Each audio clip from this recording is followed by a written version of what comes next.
Good evening, everybody. Everybody here in the room and those watching. It's nice to see you on this first day of winter, really, a cold, chilly day. Since we last met, can I thank everybody in Medway who took part in our Remembrance Day commemorations. They were absolutely amazing this year. All of the armed forces, the volunteers, people from the Royal British Legion, and all of the people who crossed the towns who joined tribute parades and remembrance. I think we had something in every town centre and on the peninsula as well, showing the generosity and respect that we have in Medway. I'm very pleased as well that we had lots of people come along to Councillor Maple's Medway Matters question time, along with our Chief Executive, Richard Hicks. It was really interesting to hear the questions that people had to ask. And now, I'm pleased to say, we're looking forward to Christmas with lots of festive events planned, starting with the parade in Chatham on Saturday. So if you're feeling ready, you can take Thank you very much, Teresa, and very nice to be here. Thanks to the taxi drivers of Medway. The chair of the MLTDA happened to be my taxi driver tonight, so a good conversation with him about perhaps one agenda item in particular. So it's good to see everyone here. Thanks for your patience while I just quickly log on for 10 seconds. Have we got any apologies for absence? We have. We've got Nina and Luella, and I think is Adam running late? We think, yep. So those other two are away on LGA training, which is good to see. Let's then move to the second item, which is the record of decisions of the 29th of October. Are colleagues happy I signed that? Yes. Thank you. And then disclosable pecuniary interests, other significant interests. Are there any? Nobody is interesting today. That's good, which takes us to our first substantive item. Alex, over to you. Safer, healthier streets. School Streets, Tranche 2. Thank you, Vince. Apologies for what I think will probably be a lengthy initial contribution from me. It's a substantial item impacting 9 different locations across Medway. And I think this is an auspicious week to be bringing this report to Cabinet. On Sunday, the World Day of Remembrance for Road Traffic Victims marked the start of Road Safety Week 2024. Every year, more than 1,700 people die on UK roads. Every year, another 30,000 people receive life-changing injuries. And there's been no significant reduction in those shocking figures for a decade. Every month, 1,200 children are injured on a UK road within 500 metres of a school. As the portfolio holder responsible for road safety, I'm simply not prepared to accept this epidemic as an inevitable part of life in Medway. There's lots of ways to tackle the thorny issue of road safety, and that might involve reduced speed limits, enforcing school keep clear markings, but what really makes a difference is when those restrictions are enforced. That's what really moves the dial in terms of behaviour. School streets emerged in the city of Bolzano in the far north of Italy back in the late 80s, so it's absolutely not a new idea, although the schemes have become more widespread in the past 15 years or so. But it's lockdown and the removal of all non-essential vehicles from the roads at that time that showed us in the UK the potential for delivering long-term improvements for safety, active travel and health. In Medway, we currently have 7 of these streets in operation. In terms of why school streets are the answer to a question that perhaps some people didn't realise had been asked, one of my greatest frustrations already in this role, which I've only been in since July, and given the 91% cut to Medway's revenue support grant under the Tories, is not having the funds to deliver all of the things that I would like to do. And that includes road safety schemes. The reality of that financial legacy is that schemes rightly must therefore be prioritised based on a variety of data, including how many have been killed or injured. School streets, on the other hand, which are funded in part by nearly £500,000 from the previous Conservative government's Active Travel Fund, lets me turn that decision-making process on its head. Instead of waiting for casualties, we choose to improve safety now. For a decade, I walked my 2 children to local schools. This is not a case of do as I say, not as I did.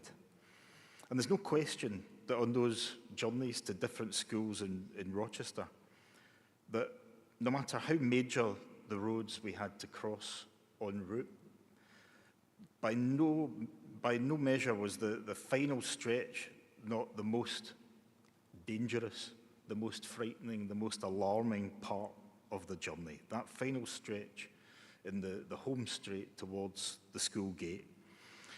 And I think residents watching tonight will recognise, anyone who's carried out that sort of school run in Medway at any time in the last 15, 20 years at least, will recognise the behaviours, parents parking in zigzags, foul-mouthed abuse at anyone who challenges that sort of behaviour, parents reversing at speed along cul-de-sac roads, 3-point turns as children squeeze past on pavements at the level which a lot of cars have their exhausts these days.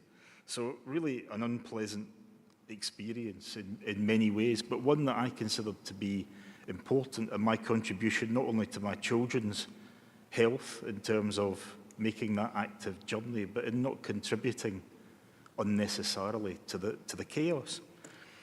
And I think there's no reasoning with the sort of individuals who cause that chaos.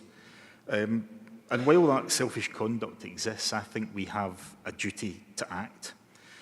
So this is no impotent rage of me as a parent dealing with that circumstance on the school run, or the same fury that there might be amongst other parents who stick to the rules, teachers, governors. I am now uniquely positioned in this cabinet to act, and I think that's a position of great privilege and one that I'm very, very grateful to have. But I'm not acting on my own behalf. You know, the old phrase about societies grow great when old men plant trees they will never know the shade of. My children have flown the nest. I won't be walking them to school. Those days are gone, and I miss them, and they were definitely a treasured part of their childhood. But I'm acting on behalf of children today in Medway and the generations yet to come. Child-Friendly Medway, our fantastic initiative at Medway Council, conducted a survey of 3,000 local children, which identified education, the environment and access to green spaces as their priority areas. Safer public spaces and a strong sense of community, including schools and neighbouring streets, were also clear themes identified. In the 3-year period to December last year, 248 child casualties were recorded in collisions in Medway. That's up significantly on the previous 3 years. And there's no reason, with growing population, with more cars on the road, that problem is going to reduce. It's a moment, therefore, that we can draw a line in the sand in accepting that unchecked, these problems are not going away and they are not getting better. So we draw that line in the sand, and I'm prepared to act now to reclaim those streets and the freedoms that were enjoyed by my generation and previous generations to walk to school in a safe manner. I want that right to exist for this generation and generations to come. In explaining why I believe school streets are the answer, I think it's important to define that question. What we think the behaviours are which we seek to change, either by nudge or by enforcement. School streets are a low-intervention way to deliver what I believe are desirable outcomes of fewer car movements outside school gates, and for those currently driven door-to-door, despite putting other members of the school community in greater danger, to make more active journeys to school. My guiding principle is that nobody with a genuine need to be on a school street during operational hours will be prevented from doing so. The benefit is, in addition, that they have very limited hours of operation. They're enforced for approximately 400 hours out of 8,736 hours every year. That's 4.5% of the time. This is a very low-level, temporary intervention during the day at key moments.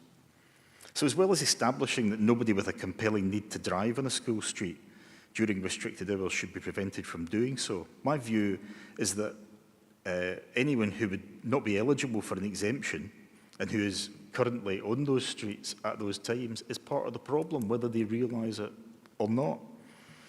In my view, no reasonable parent would put their own convenience ahead of the community's safety, but they do.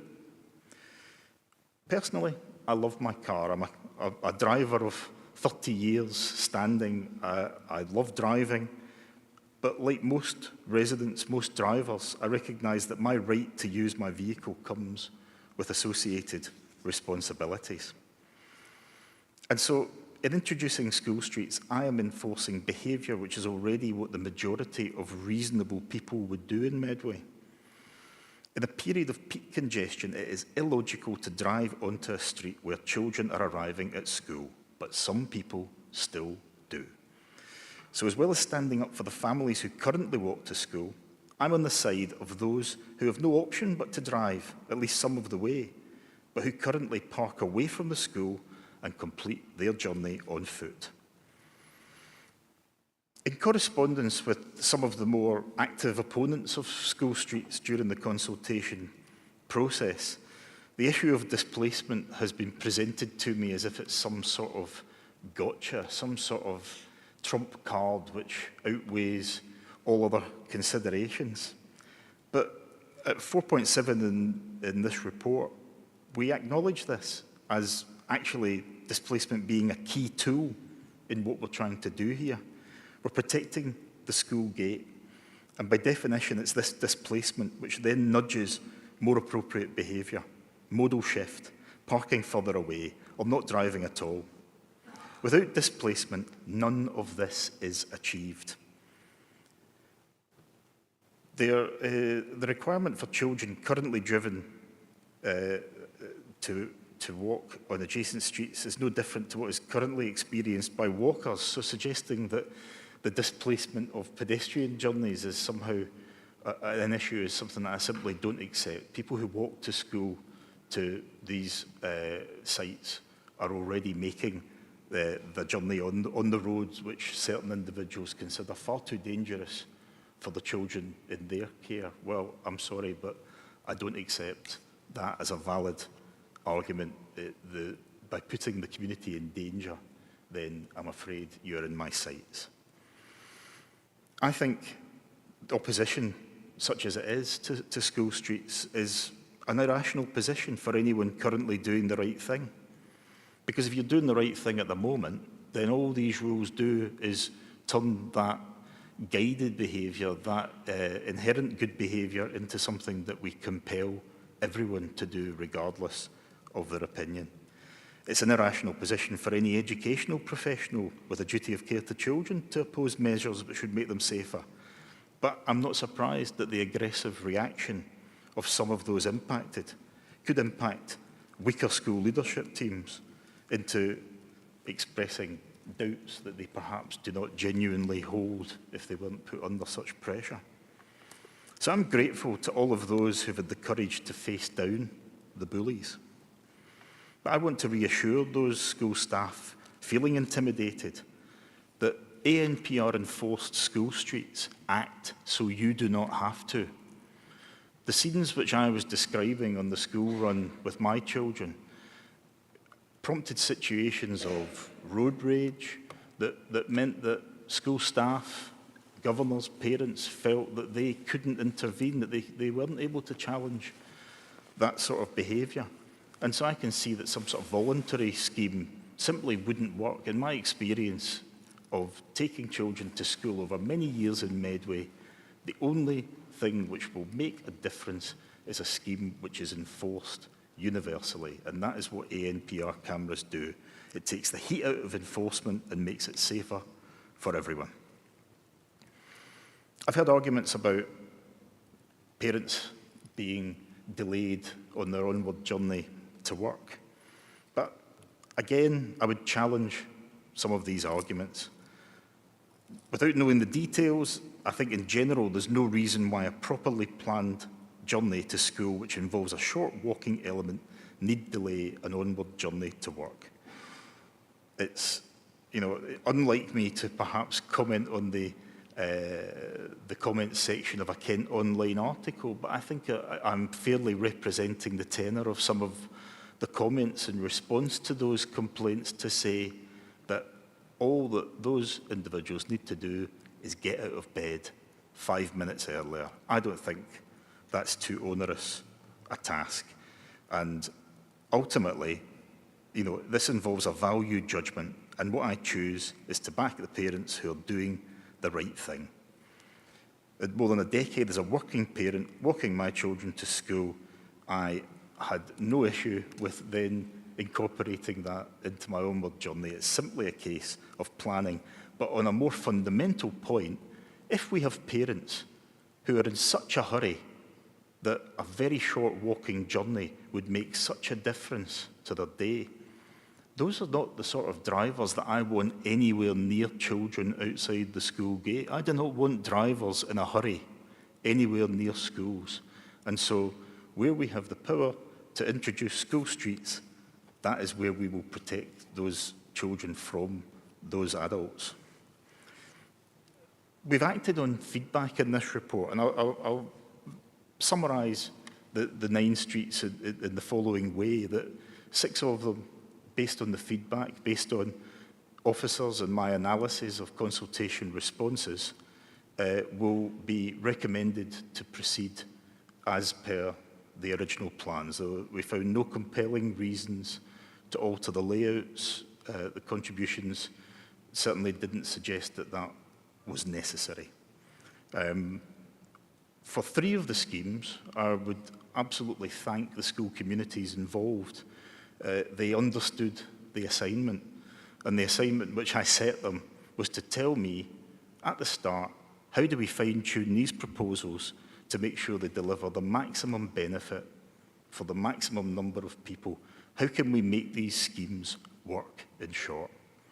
And at 3 of those locations, we received responses which highlighted issues which perhaps had been either discounted in the initial mapping or had not been prioritised as I might have wanted them to be.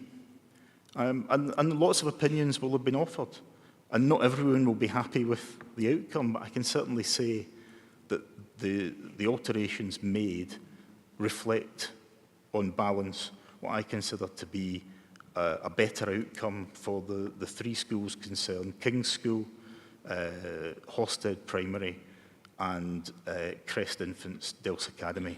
That those alterations will deliver better schemes that will help more children make safer, active journeys to school. So, in answer to anyone who thinks the consultation was a fait accompli, it absolutely, inherently was not. If you entered into the process of the consultation wanting to start a discussion with me over the fundamentals of whether school streets are a good idea or not, I will have to respectfully disagree with you. If you don't think they're a good idea, sorry, I think they are. So that's a futile argument. If you want to make the scheme better, make a positive contribution, make a constructive criticism. Otherwise, I'm afraid you're wasting your time. We've also had quite a significant number of correspondence, vocal correspondence that I've experienced, demanding accident data, as if this again is some sort of magic formula which will make a case one way or the other. And I think that absolutely misses the point, because ultimately, if you're asking me to justify the implementation of school streets based on accident data, let's take a step back for a moment and think what that means. Let's question what the tariff should be. What's the threshold? How many children injured before I act? Is it 2 life-changing injuries or a death? What tariff would these individuals set before they would be prepared to sanction, in their considered opinion, suitable action. I'm sorry, I don't subscribe to that view. As I've explained earlier in this item, I have the opportunity to act before children are killed or injured on our roads. The fact that they are is not in doubt. The numbers are not in doubt, and they are not reducing. And we can act to do that. And I think that's something that is absolutely imperative that we do, and right away tonight. And so I'll conclude by saying that the only people impacted by this are people who are in a position to change their behaviour. It's by no measure unreasonable to expect parents to walk their children a few yards if they have no option but to drive. It's the weakest of weak arguments if drivers claim that they are up against the clock and want to make those journeys at high speed in the morning up against the clock. As I say, I think that's a completely flawed argument. The last place I want those parents to be is driving outside a school gate, and school streets are the simplest, most straightforward, lowest intervention method which we have at our disposal, funded by significant investment from central government in active travel. And I'm interested to hear colleagues' views on the School Streets programme, and I'll give my voice a rest.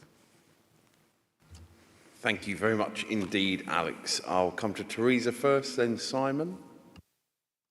Thank you, Alex, for that detailed background to this important report. And I agree with you, and I support school streets. I've got 2 in my ward, one in the first tranche and one coming in the second. Both have been very popular with residents, with schools, and with children and families. And in fact, I was very pleased to join you at St. Peter's, where we, on a nice sunny day, a little bit less attractive on a day like today, saw an empty street where residents have really suffered with congestion over the years, and children and families walking happily to school. And I think you've outlined the really compelling data about this, and it's incredibly important to say, because prevention of poor health, ill health, accidents is a thread running right across the council. It's part of our prevention strategy. It's part of our drive to put people in better health. And I've got very fond memories of walking my children and my grandchildren to school. Like yourself, I don't do that anymore, but they were very firmly imprinted on my mind as happy times. And the report, and I'm sure Simon Curry will say this, tells us about the active travel element, that this is not just something that stands on its own, it's something that's part of the council's whole strategy to help people lead healthier, more active lives. And I'm very sad to say, from public health, that we've got a rise in childhood obesity for the first time for a long time, particularly among those arriving at reception. So again, this is part of everything we can do to encourage families, to encourage children to live safer, healthier lives. I don't want to paint parents as bad people. As you say, most of them are not, but we've been clear all along, if you play by the rules, we're on your side. And my son is a deputy head teacher at a primary school. And actually, he's in Kent. When he heard about this, he said, I wish I had that at my school, because a very large proportion of his time is spent outside, protecting local residents from people parking across their driveways, protecting children, asking, and sometimes I'm afraid arguing with parents about the way that they are behaving, and that's all on him. Whereas if there was a school street scheme, it would be a very different picture, and he'd be able to spend that time, valuable time for teachers, with the children, enhancing and making sure that they have a lovely start to the day. So I've got a lot of personal experience that accords with this. What's really good about the way of doing this is that we're making separate decisions for each school street. So that shows that we're wrapping in the concerns that we've had and the ways that we've tried to work together with people to address them. And I think that this is going to be something that we can all be pretty proud of, and that once people get used to it, it will be quite literally life-changing for some of our children and families, and certainly for the mental well-being of teachers who won't any longer have to spend that valuable time telling people to behave themselves. So thank you, Alex. Thank you very much, Teresa. I've got Simon. Yeah, thanks very much, Teresa. Thank you very much, Alex, for your report. And I think this is great news. Very supportive of what's been done. When we first took over control of the administration last year, that was one of the first things that the highways team said to us, can we please get the school streets underway? And Tris and I back then said, of course we can. It's something that's always been dear to our hearts, and we want to see it happen as soon as possible. And the plans were pretty much in place for Tranche 1, and we got them done within a year. Tranche 2 has been a bit quicker, actually, getting those in, so it's quite incredible, and we're looking forward to more. I think one of the striking facts that comes out, Alex has touched on a number of facts and figures within this, but the Department for Transport published some figures for 2018, and 14% of children killed on Great Britain roads happened between 7 and 9 a.m. in the morning, and 23% of those killed happened between 3 and 5 p.m. And that was in 2018. Loads of authorities across the country have introduced school streets, and those numbers have dropped quite significantly. So we know this is a hugely beneficial thing. And the benefits aren't just for now, they're forever, really, as we bring this forward. And as Alex was saying, this is a cultural change. People need to change their behaviour because it's simply not safe. And that idea of congestion in the morning and the afternoon that's acceptable and has been for decades is no longer acceptable. It's got to change, and it is changing, which is fantastic. Just wanted to reflect briefly on our One Medway Council plan as well, because in there we've got all these lovely headline targets and ambitions and priorities and stuff like that. One of them is to create child-friendly communities. There you go, which ensure that Medway is a safe place to live, free from harm. And then there's another one that goes back to, I'll just put it out here, I've got them in front. We're dealing with it a bit later on as well, to provide opportunities to walk, cycle, use public transport, electric vehicles, reducing carbon emissions and improving air quality. That's another one that's right in the heart of everything we're trying to do for Medway, is to make it a much happier, more safe and healthy place for all our communities, not just for now, but for the next generations to come as well. And this policy lies at the heart. And we're not alone. Councils across the country are all doing this. Some in Kent are now seeing what's happening in Medway and picking up what we're doing and copying us, which is fantastic. Hackney has got over 40 schools now linked into the school street system. It would be great if all of Medway schools had some sort of thing. And we can't do it perfectly. That's not going to happen. My own primary school in Luton, it's not really possible to get a school street. It's a really busy main road that's used every day. But what we can do is introduce measures that are not quite as powerful as a school street to keep the traffic down, but can certainly help reduce congestion as much as possible. And the outcomes of those will be seen in the health and well-being of the next generation of children coming through. So there's loads of pluses in the heart of this. It goes into our plan, and it goes into all the dreams and aspirations that we have for Medway. And just touching on one point, Teresa mentioned Christmas at the end, so I'm just going to quickly put in a plug for Christmas. And again, thanks to Ruth and her team for this. I'm just going to pull the dates up because I'll get it wrong if I don't. So the 14th and 15th of December, the 21st and 22nd of December are free bus weekends for Medway residents. So do your Christmas shopping and travel into the town centres for free on those weekends. Thank you. Thank you very much indeed, Simon. Tracy. Thank you. I'm really pleased to see this tranche of schools coming forward. In a previous life, I was a head teacher. One of the most difficult things we had were the small number of inconsiderate parents who put children in danger outside the school. It was something that the vast majority of parents felt really strongly about and which our staff tried to address. This takes the onus away from school staff. This means that the school staff can get on with the job of looking after the children and teaching the children. I'm pleased as well as considering the amendments proposed during the consultations to 3 of the schools, that you're looking further than just the school streets at other measures, including things like park and stride, looking at the timings of them, looking at reducing the ability of some cars to park on pavements and further put children in danger. So looking beyond this, looking further than just the proposals to make sure that we get the best scheme in place. I think that the improved road safety, the improved air quality, the improved well-being for parents, carers and children who are walking part of the way is a really positive thing. So thank you for this. Thank you, Tracy. I can't see any other colleagues, so before I come back to Alex, just a few points from my perspective. Firstly, thank you personally for your leadership on this, taking over from Tris on a fairly early on in your tenure as a cabinet member. It's had high profile, it continues to have high profile, and that's very good in one sense. It means people are talking about this issue. And I think it's absolutely, I'm wholeheartedly supportive of it. I don't want to have Ella from Lewisham in Medway. I don't want that. I will do everything I can, whether that's air quality or road safety, to protect our 63,000 young people in Medway. Everything I can. It's my duty. It's our duty. And we'll do that. And that does mean sometimes some difficult, sometimes controversial decisions.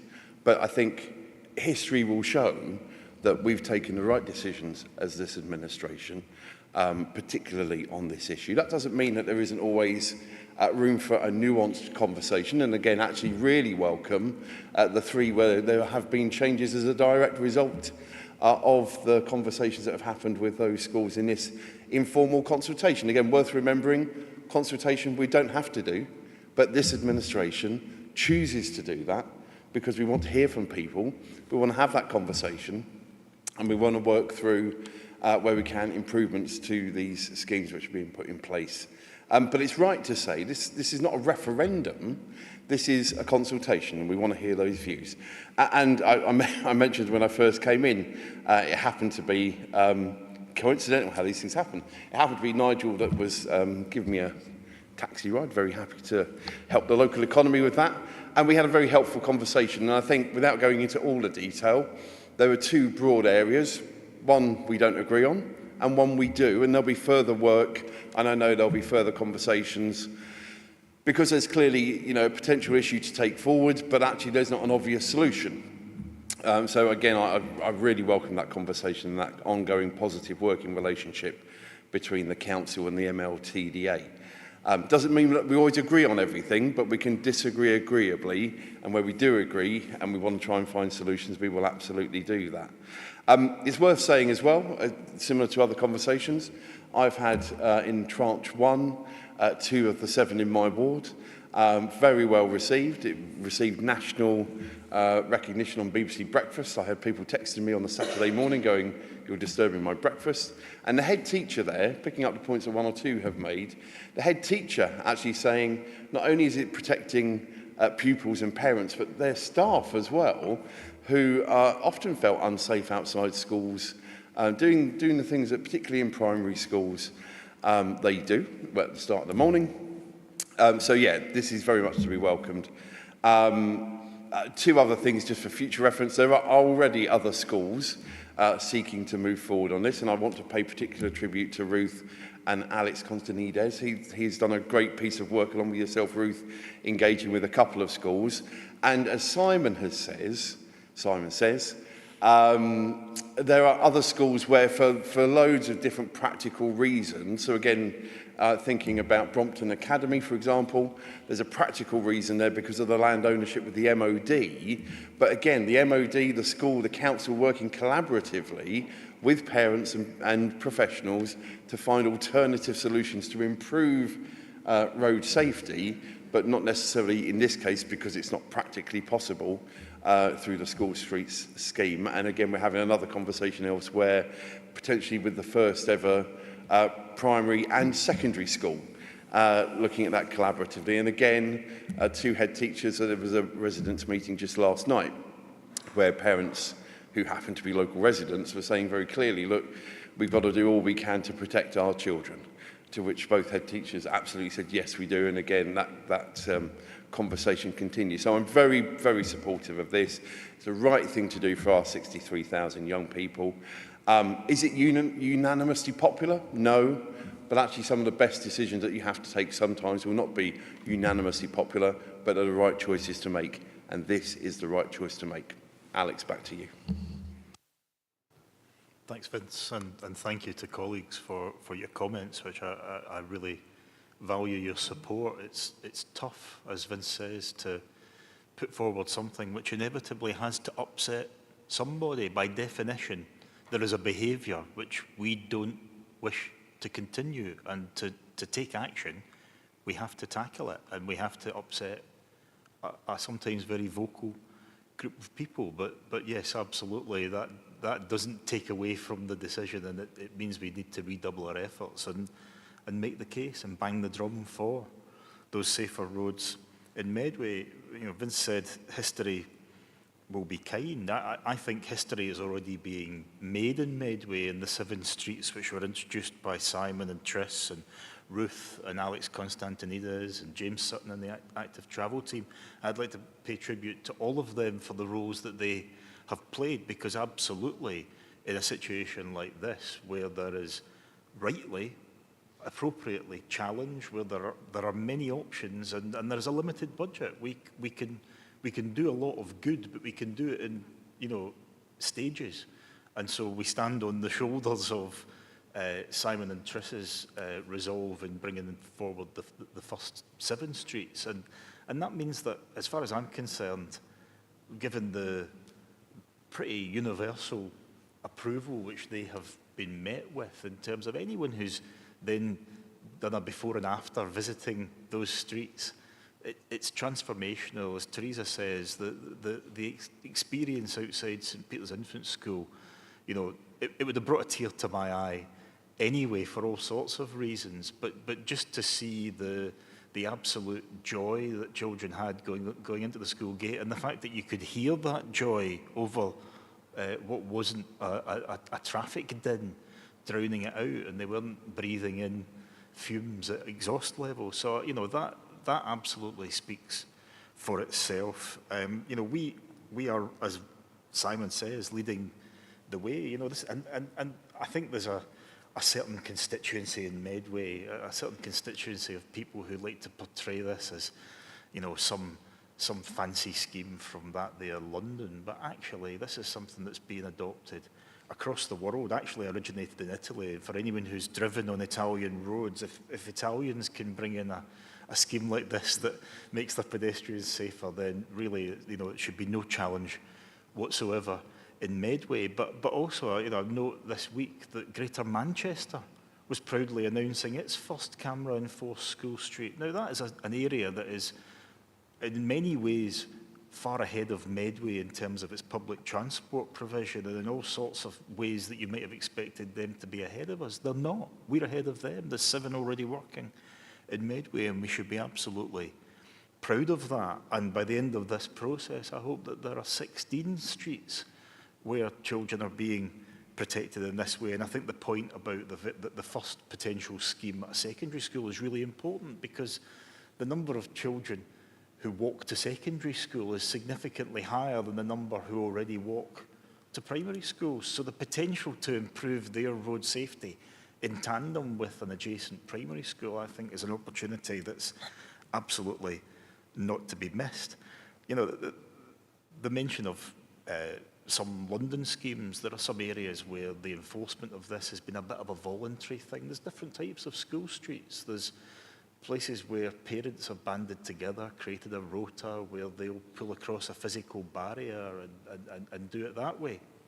Wouldn't it be nice if we get to a stage where the sort of behaviours that we're challenging with this become as socially unacceptable as drink driving, that they can be enforced in a much less harsh way?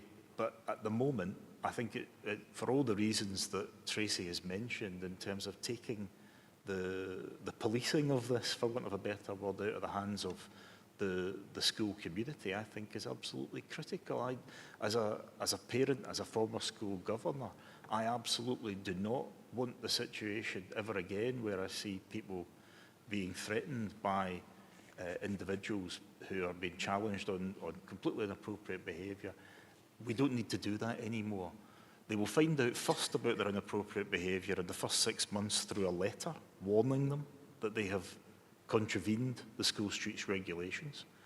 And then if they commit a further offence within that 6-month period, or for a first offence after that 6-month period has elapsed, they will be getting a £70 fine in the post. And if they do it the next day, they will get another £70 fine in the post. And we will send as many fines as we need to until the message gets through. And that's absolutely what we've seen on school streets across Medway, the 7 school streets. There are areas where compliance is higher than others, but what I'm really pleased to see is there is a downward trend on PCNs issued at every one of those sites. The message is getting through. We are winning the fight. We've won the argument, we're actually winning the practical fight against this sort of behaviour. And I think that it will take various forms as we go forward. As has been said, not everywhere can be a school street. It just doesn't lend itself in some locations just because of the traffic flows with the onward impact it would have.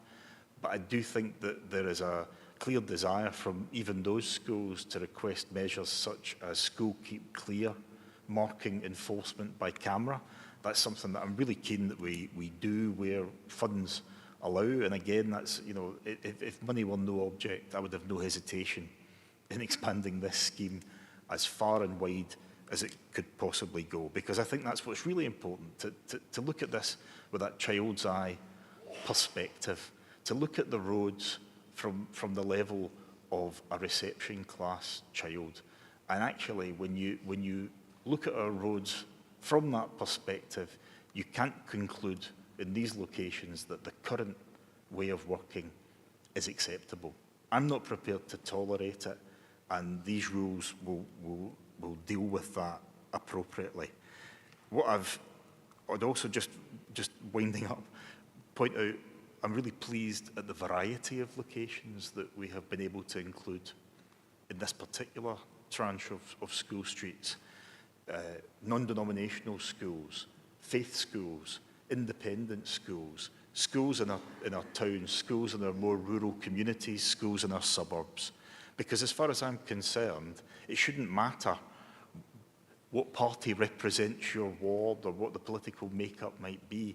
Road safety is something that every member should be taking seriously. I'm ambitious for the children of Medway to grow up in a place that is progressive on these issues, that is leading the way, that is the envy of the rest of Kent in terms of the pace and scale of the implementation here. And, you know, be in no doubt of the direction of travel. If you are in any doubt, then today at Baku in Azerbaijan, at COP29, there was new guidance from Active Travel England that was launched by the country's National Active Travel Commissioner, Chris Boardman, which set out a roadmap for the rollout of school streets more widely. We are not just ahead of Kent, we are ahead of most of the rest of the world, and it's something that we should absolutely be proud of. And with that, I would recommend that we adopt the recommendations from 1.2 through to 1.12. Thanks. Thank you very much indeed, Alex, and thanks to everybody for their contributions. Just to highlight, in 1.9 there's a typographical error. So obviously we mentioned Rochester Cliffwood Primary School in 1.3. It's been copied and pasted again, so it's not in 1.9, it's only in 1.3 as we move to those recommendations. Are the recommendations agreed? Thank you very much, and again, thanks to everybody for their contributions. I'm sorry to say that moves us to item 5, which is the first of 6 in my name. So sorry about that, but there you go. So this is the first item we're looking at, and this is looking at this year's revenue monitoring. Obviously, the recommendations as laid out in paragraph 1 to note the second round of revenue monitoring, and obviously to instruct corporate management team to implement further actions to bring expenditure back within the budget agreed by full council earlier in this year. It's worth saying a few things on this. If you look at paragraph 5.1, you can see we have made progress from quarter 1, but there is, of course, more still to be done. I want to place on record my thanks to each and every cabinet member, each and every member of the corporate management team and those staff working alongside the CMT for the work that's already been carried out and that continues. Those conversations are literally happening day by day, week by week. It is worth saying, and I know we've said this before, but the backdrop of all of our decisions ultimately is the 91% cut in revenue support grant that we inherited last May. And we are continuing to have to make some difficult decisions. You'll see more of that in a couple of items' time with the draft budget for next year. But we're following the plan. And again, there's another item around our financial improvement and transformation plan, and we're making good progress on that. We brought in SITFA effectively this time last year, and we've brought them back again. We're looking forward to hearing from them in due course. I'm excited to see their recommendations. They'll always give us recommendations, and we will be clear on what those are. We'll share those publicly in the open and transparent way this administration takes forward. And those recommendations will be looking, of course, both at this year's current budget and, of course, next year's as well. Overspends, there are some overspends in there. We've got to recognise that. We're not in the place we want to be. Those are predominantly not down to poor management. That is increasing demand in some areas which are not unique to Medway. If you look across the whole of local government, and it's different for different councils, you have those 4 different challenges around adult social care, children's social care, SEND, and temporary accommodation. And of course, as a unitary authority, we have all 4 of those. But of course, we are making some progress.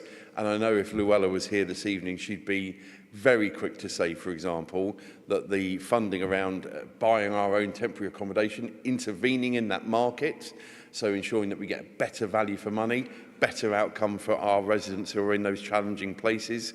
Those measures are already starting to impact. There are families accessing homes that have gone through that process.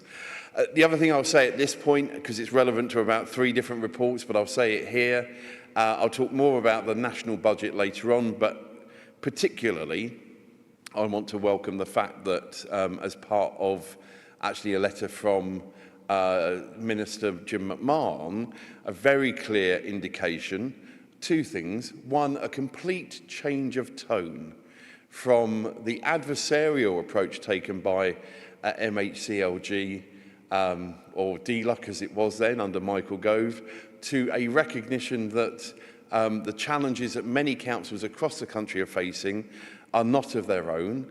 They are because of the circumstances we find ourselves in. So a far more collaborative and cooperative approach from the ministerial teams, and in particular, relevant to us, the absolute recognition that the punitive interest rates, which would have a direct impact on Q3, Q4, etc., moving forward, has been removed. That's, the Labour government already making sure that we're having more money not being spent on interest rates, but being spent on interesting things in Medway. That's what we want to see from the Labour government, and I'll talk more about the main budget in our budget paper later on. So happy to take questions and comments from colleagues, but my thanks. This is still a work in progress. There's still more to do before we get to the end of the financial year, but we are making good progress, and we are, importantly, following the FIP plan. Happy to open it up. Teresa. Thank you, Vince, and can I add my thanks to all of the council officers and all of our staff who've helped us get to the position that we're in. As you've said, Vince, not the position that we would want to be in, because everybody doesn't want to have an overspend, but in a managed position that's got foresight and insight into the problems that we've had. And our officers have joined us with that, have started new ways of budgeting and being very open and transparent amongst ourselves about what the situation is and how we can solve problems. Adult social care is the biggest spender in the council. I'm not ashamed of that, actually. I'm proud of it because we're looking after nearly 6,000 people who need our help. People of working age, young adults, people of older age, people with lifelong disabilities, all of whom have got to be provided for and all of whom continue to come through the door while the staff consider different ways of doing things to make things more efficient. I remind everybody that under the previous administration in 2019, a huge amount of money was taken out of adult social care without any consultation with staff. It was nibbled around the edges, leaving the division almost unable to meet their statutory obligations and in a patchy situation. Now, staff have stayed loyal, people have ridden that out and joined with us with the right sizing investment of £2.5 million to make a real difference. And we're seeing that now. We're seeing the introduction of assistive technology making a difference, making nearly £1 million worth of savings this year already, with more to come. And I do thank our partners in our company, Kindy, for helping with that situation. Working in partnership with the hospital, with all sorts of people, with care homes and carers right across Medway to make sure that when people are discharged from hospital, they've got somewhere to go that can keep them safe. Working on re-enablement to get people back to health again, and working on maintaining independence. And some of the things that have been done have motivated our staff. We're seeing for the first time more people who have come from agencies choosing to come to a consolidated Medway post. And a great result from our newly qualified social workers and our social work apprentices too. It's very easy for someone to turn to the end of the report and look at the risk register and go, well, if you did nothing, the apocalypse would fall. That's an easy way to look at a managed budget. What we're doing is doing it the hard way, treading the hard yards together, working things through, making sure that we stabilise the situation, understand the situation, empathise with our staff who are working through things, and ensure that they've got the resources and, importantly, the support, without a blame culture, to get through this time. I think there will be better times ahead. We've already seen that from the budget. For my division, carers who are unpaid and caring for a loved one will get a pay rise for the first time in nearly a decade, and a promise that this terrible cliff edge situation that they're in when they work, that means thousands of carers have ended up with huge debt to the DWP, is being worked through. So change is coming. In 5 months, the government have shown their willingness to work with us, their willingness to listen to us. Still got some tough times ahead, but I think we're in a much stronger position than we were this time last year. And I'm very grateful for everybody who's had the kind of forbearance and determination to work with us. Thank you very much indeed, Teresa. Any other colleague? No. So I'll move the recommendations as laid out. And again, place on record my thanks to effectively the team of 25 for the ongoing work, and that will absolutely continue, and obviously recognise that work's happening alongside some of the other things covered in other items tonight. Is that agreed? Agreed. Thank you. Let's then move to the next item, item 6 on page 67, capital budget monitoring.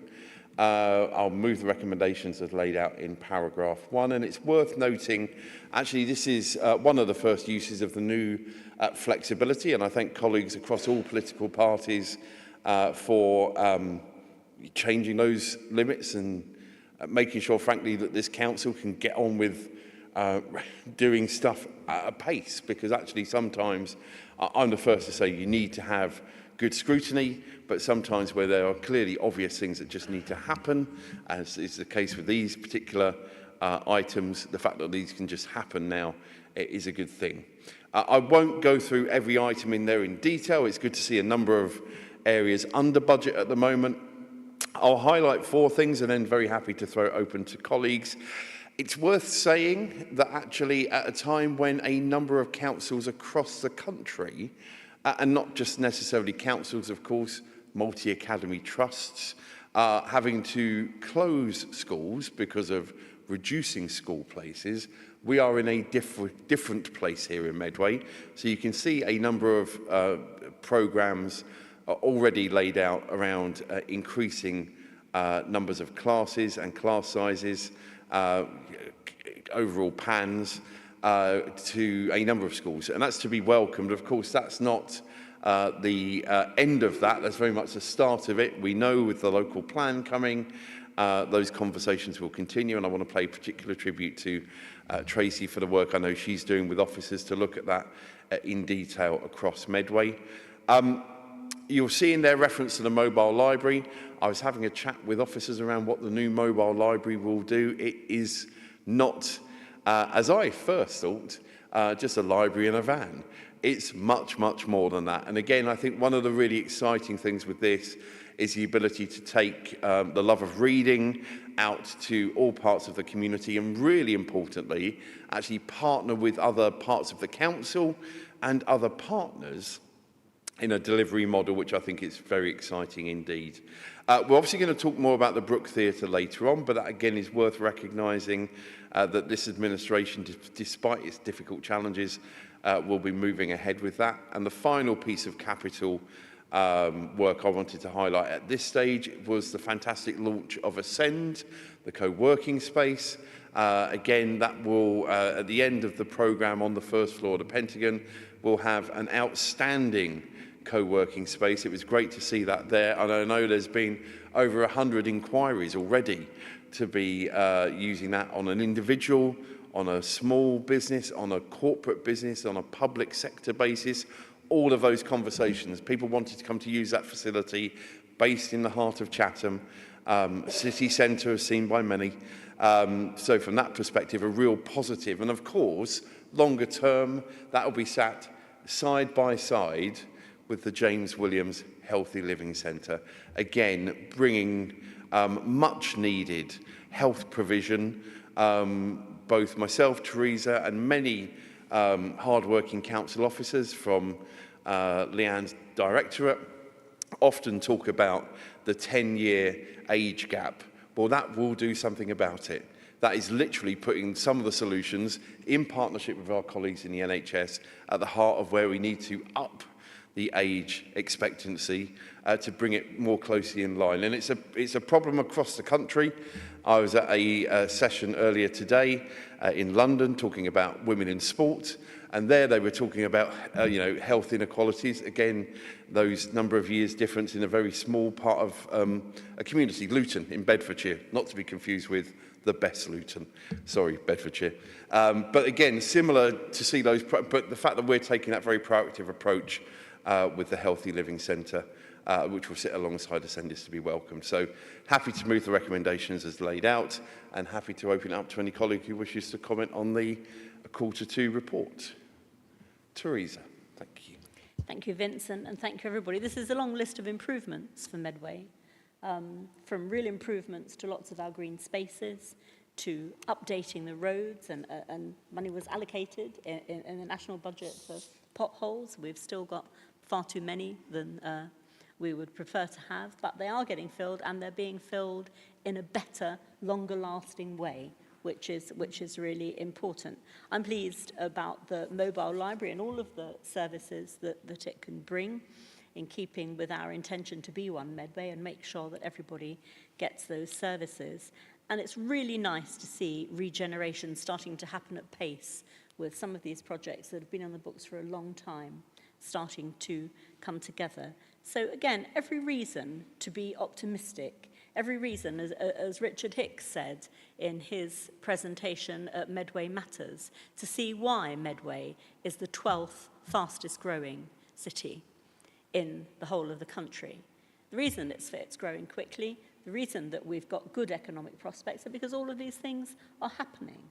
It might not feel like that to everybody in every single street, but I like to hope and believe that there is something here for everyone in Medway that will improve their economic prospects, that will give them something better to look forward to than they've got already, and that we will keep on pressing forward with some of these things to make sure that everybody in Medway gets the very best opportunities and facilities in life that they deserve. So, this is a welcome thing. There's a lot going on there.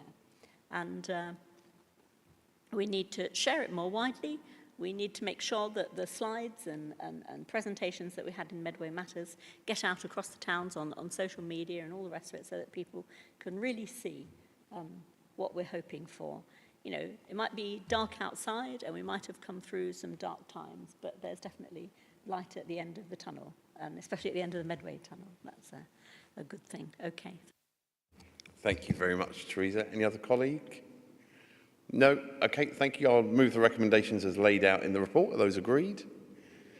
Thank you. Let's then move to the next item, which is a financial improvement and transformation plan, round 2. This is the monitoring of this. And of course, this plan exists as a direct result of the visit from CIPFA. At our request, we asked them to come in. Not everywhere does that, but we absolutely wanted to hear directly from them. I think it's worth saying that at the end of this process, whether it is formally the FIT plan, it may have a different name or acronym by that point.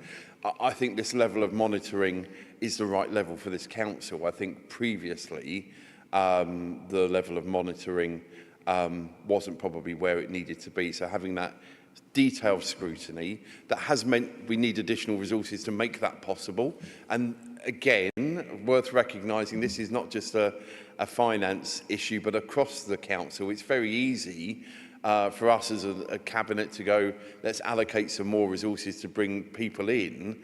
Actually, some of these markets are very challenging. So we have seen people having to repeatedly go out to market to bring those resources in. That's been a challenge, but actually it's one which we're getting through as we go through the financial year. Obviously, we've talked about some of this already in the previous 2 items. We have made, it's worth saying, in the first half of the year, 58% of the required savings. That's good, but there's still more to do. And realistically, that 42% will be more challenging. I don't want to use the phrase low-hanging fruit because I'm never quite sure if that's a good thing or not, but some of the more challenging things will happen. I think a couple of things I would highlight. Temporary accommodation on 12.2.2. There is more done. There is more to do. And this is about that absolute goal of this administration, which is to ultimately save taxpayers' money by delivering an efficient service, but also give a better service to those residents, and in this case, some of the most vulnerable residents in the Medway community. Nobody wants to be in temporary accommodation, and frankly, some of the provision, and this is not the fault of council officers, but the provision that we've had to use has not been at a standard which is acceptable, and that's just the market that we're left with at the moment. So the fact that we've intervened, we've shaken up the market, and that's alongside obviously some really positive stuff like the One Medway Lettings Agency. We again are getting into that market as well to say we want to work with good landlords, and as Alex said, and I say repeatedly, if you're playing by the rules, we want to work with you, we want to support you. But for those landlords who are not playing by the rules, your time will come, because ultimately we're going to move forward with the selective licensing pilots that we've talked about previously. I just also want to quickly focus on paragraph 14.2, and that's around rental income. That's a stretch target, and that income target has been met. That's really positive. Again, I think that's a level of confidence, partially in this council, partially in this administration, but majority in the place Medway. People want to be here. People are choosing to come here to do business, to set things up, to make a positive change, and because otherwise those numbers would not be where they are today. So I want to thank both the team at the Pentagon. Charlene and her management team do a really good work for us at there, and she's also the chair of the Chatham Town Centre Forum, so taking that wider brief as well. So huge thanks to her and the team, and also those who are choosing to come to Medway and set things up.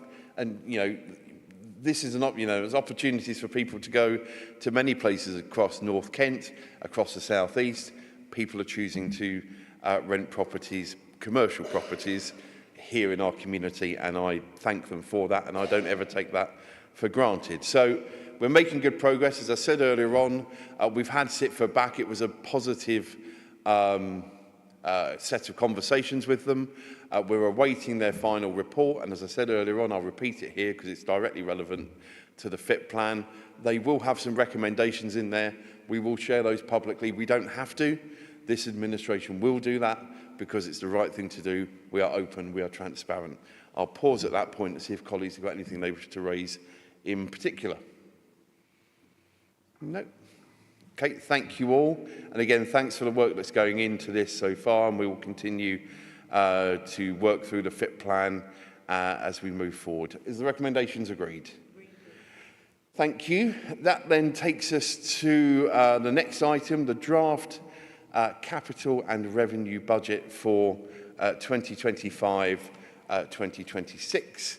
I'm going to take a slurp because I can feel a cough coming. A strange coloured juice today, not purple, very odd.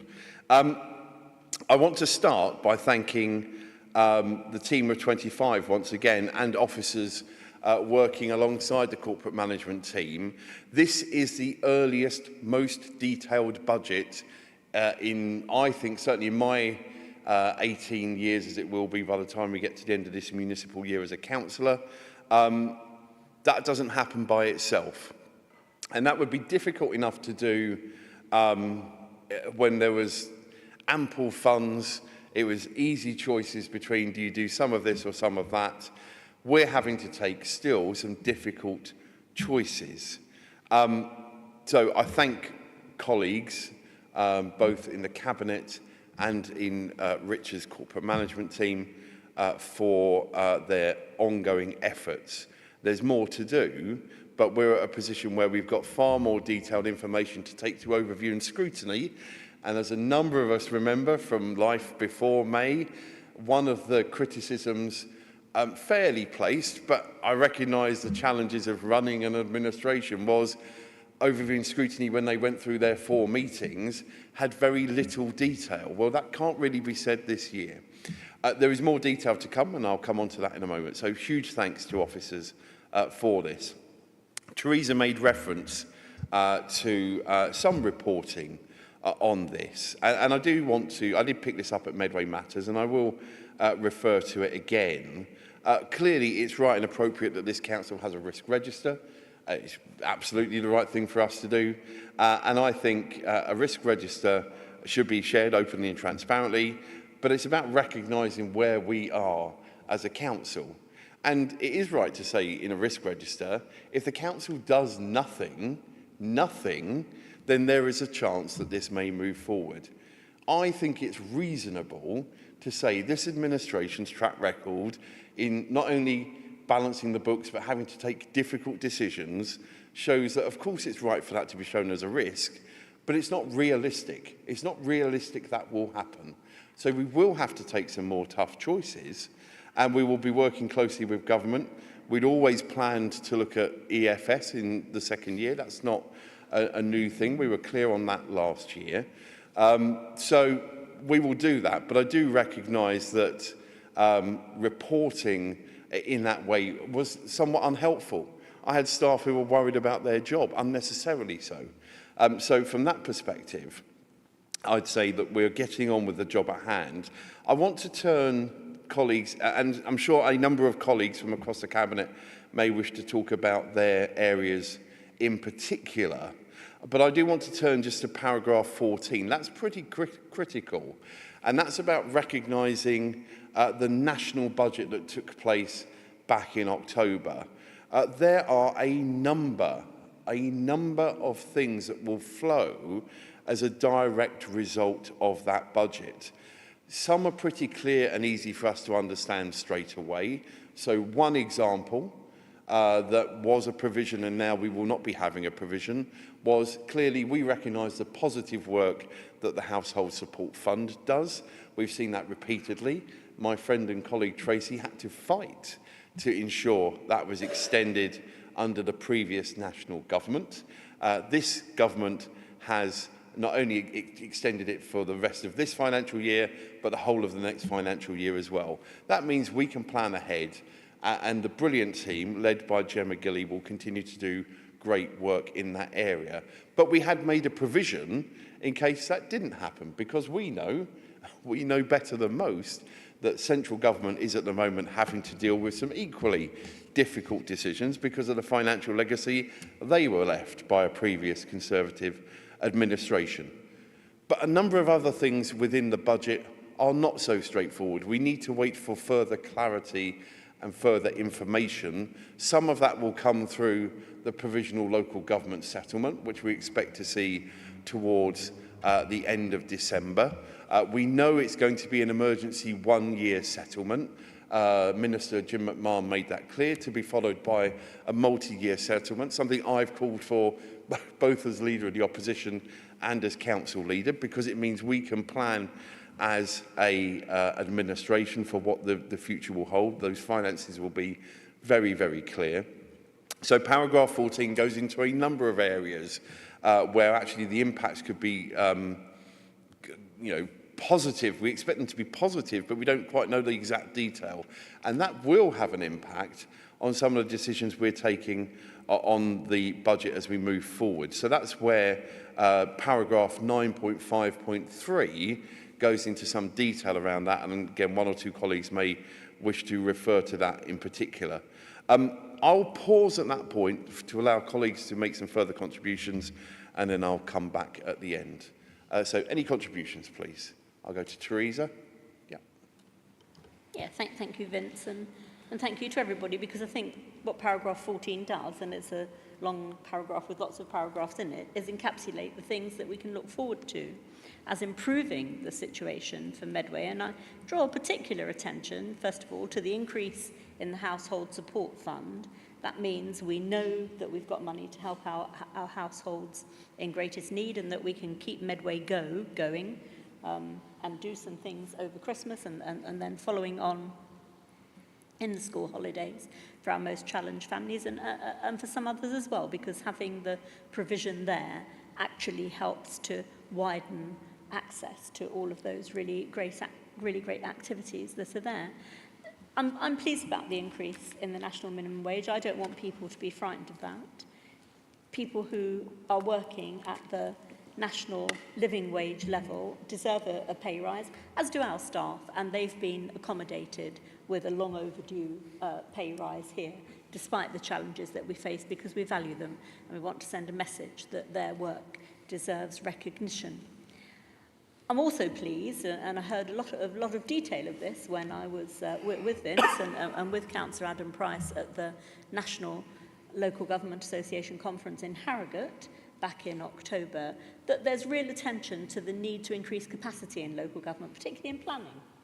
We know that recruiting planners has been a challenge. We know that we've lost staff, and there's real attention, together with the Institute of Town Planning, to actually putting some money into recruitment and putting some money into local government careers, making it possible for us to have graduate and postgraduate schemes in the future for us to take part in, because I want people to know that if you come and work for a local council, there are loads and loads of opportunities. We don't say enough about that, actually. You know, you can be a lawyer, you can work in the creative industries, you can be a planner, you can work in culture, you can work in health and care. There are so many different opportunities just within, all under one roof.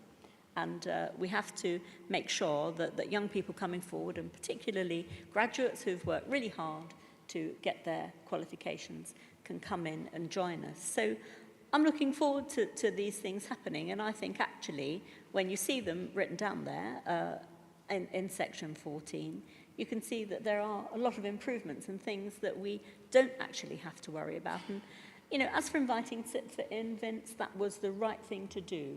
We got a lot of help and support from them last year, and inviting them back to see how we're doing, I'm looking forward to what their report will say, because I value the help and advice that they gave us, and it's been good to be able to share that with everybody. So I think this particular report shows us the shape of things to come. There are good things coming, but not all of them are going to come tumbling through the door at the same time. No, that's brilliant. Thank you very much, Teresa. I've got Harinder, then Tracy. Thank you, Chair.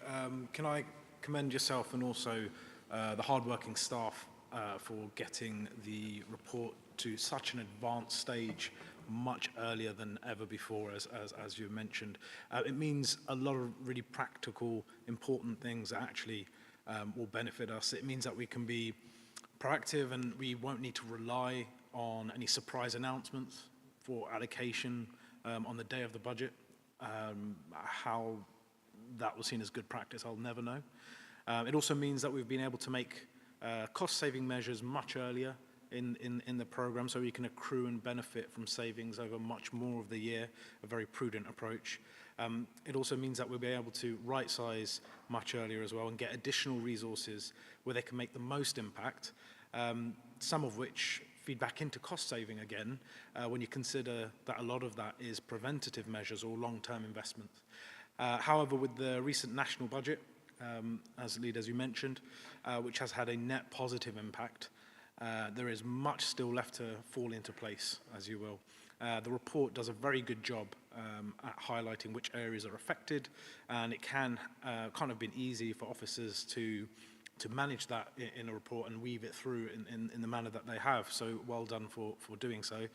And one of the areas that affects is around our growth-related ambitions, which will become clearer as funds associated to schemes like SELEP, South East Local Enterprise Partnership, the UK SPF funding, as that becomes sort of clearer and announced. All of that of which will mean that the final budget will need to reflect those new figures and potentially new resources to help deliver on economic growth that we need, which is still very much an ambition for us in Medway. And it has to be in lockstep with the industrial strategy nationally. And how good is that in itself, right? How good is that we're now talking about a national industrial strategy after decades of not doing so? And also upcoming multi-year settlements, which is absolutely the right way, rather than sort of fighting like rats in a sack for bits of funding. So really, overall, what it means, I think, is we have a government that understands the pressures that we face as a local government. They've made that clear. So there's a lot to be positive about, but under no circumstances is this mission accomplished.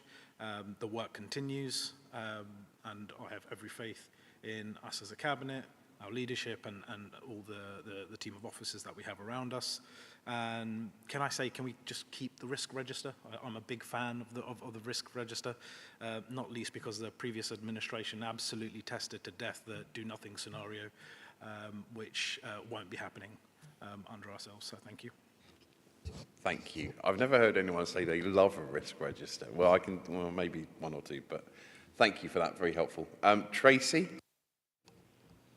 Thank you very much. It's been said before, but I'll say it again. We inherited a financial situation which was described by SITFA as grave, and we had to make a number of difficult decisions and still are having to make difficult decisions. However, we've been working extremely hard to get to a position of financial resilience while making improvements for the people of Medway. But there are still challenges. In my own portfolio, this principally comes from the increasing demand for SEND provision. There continues to be a growing number of referrals for EHCPs, and transport costs in particular are increasing. However, we're embracing technology to help reduce these costs, for example, by introducing route planner software for school transport and artificial intelligence to support the compilation of EHCPs, which is forecast to save £334,000 in 24-25.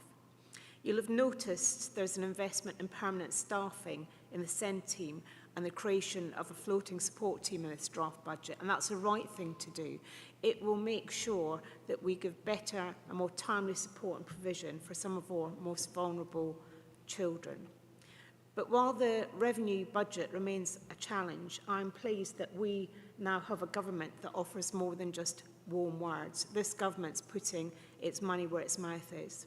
I welcome the initial funding announcements by the government, including a £2.3 billion increase to the core schools funding budget, which will increase per pupil funding in real terms and includes £1 billion to provide badly needed support for SEND, a system which has been underfunded for many years.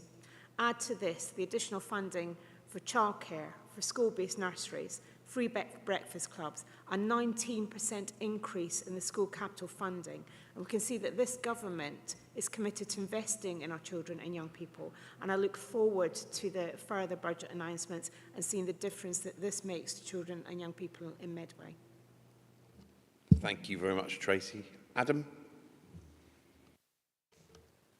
Thank you, Vince, and thank you to our officers who've been working very hard, and also thank you to my colleague Tracy Coombs for really doing well in terms of taking on that joint chairmanship of the SEND Partnership Board, which we do jointly with Health. One of our priorities will actually be the SEND inspection, which we're looking forward to next year, and we are making inroads into some of those actions that which we needed to be making inroads into. In connection with, I can give you an example without naming anybody, of course, in terms of a child with like special needs during the summer holiday. She had difficulty in the previous term in terms of getting her mainstream school to be able to come up with a full timetable for her. But having advised her of the availability of the holiday activity fund, her parents came back to me and said how thrilled they were because the priorities are given to children with special needs and children on like free school meals for those holiday activities. Parents who can pay can also pay to have their children go there. But this particular child had the benefit of going to 5 days of a variety of holiday activities, and the difference that it made to that young child, which her parents expressed to me, was quite considerable. And so that's just an example. I wanted to give an example of a real life case to you as a ward councillor. I'd like to welcome the fact that we've now got Eden House open over in Upner, and this is going to make inroads into the amount of money which we have to pay on expensive out-of-area residential placements.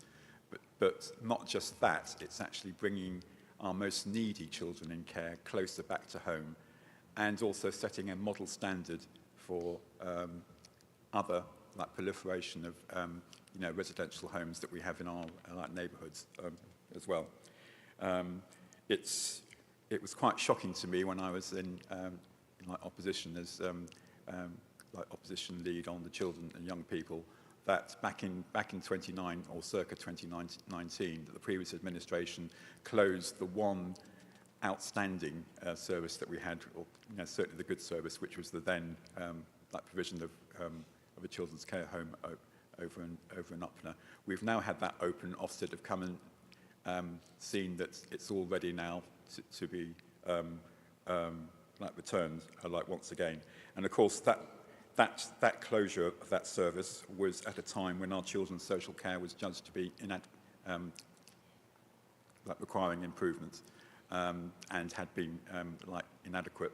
So I was really pleased back in 2023 that we were able to consolidate on the improvement that's been going there, and we actually got a good judgment, and Ofsted added their own epithet that's in Medway, that children matter in Medway, which is absolutely brilliant.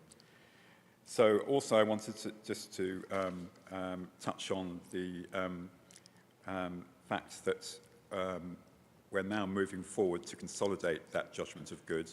There were some areas that we still needed to work on. We're working hard on those.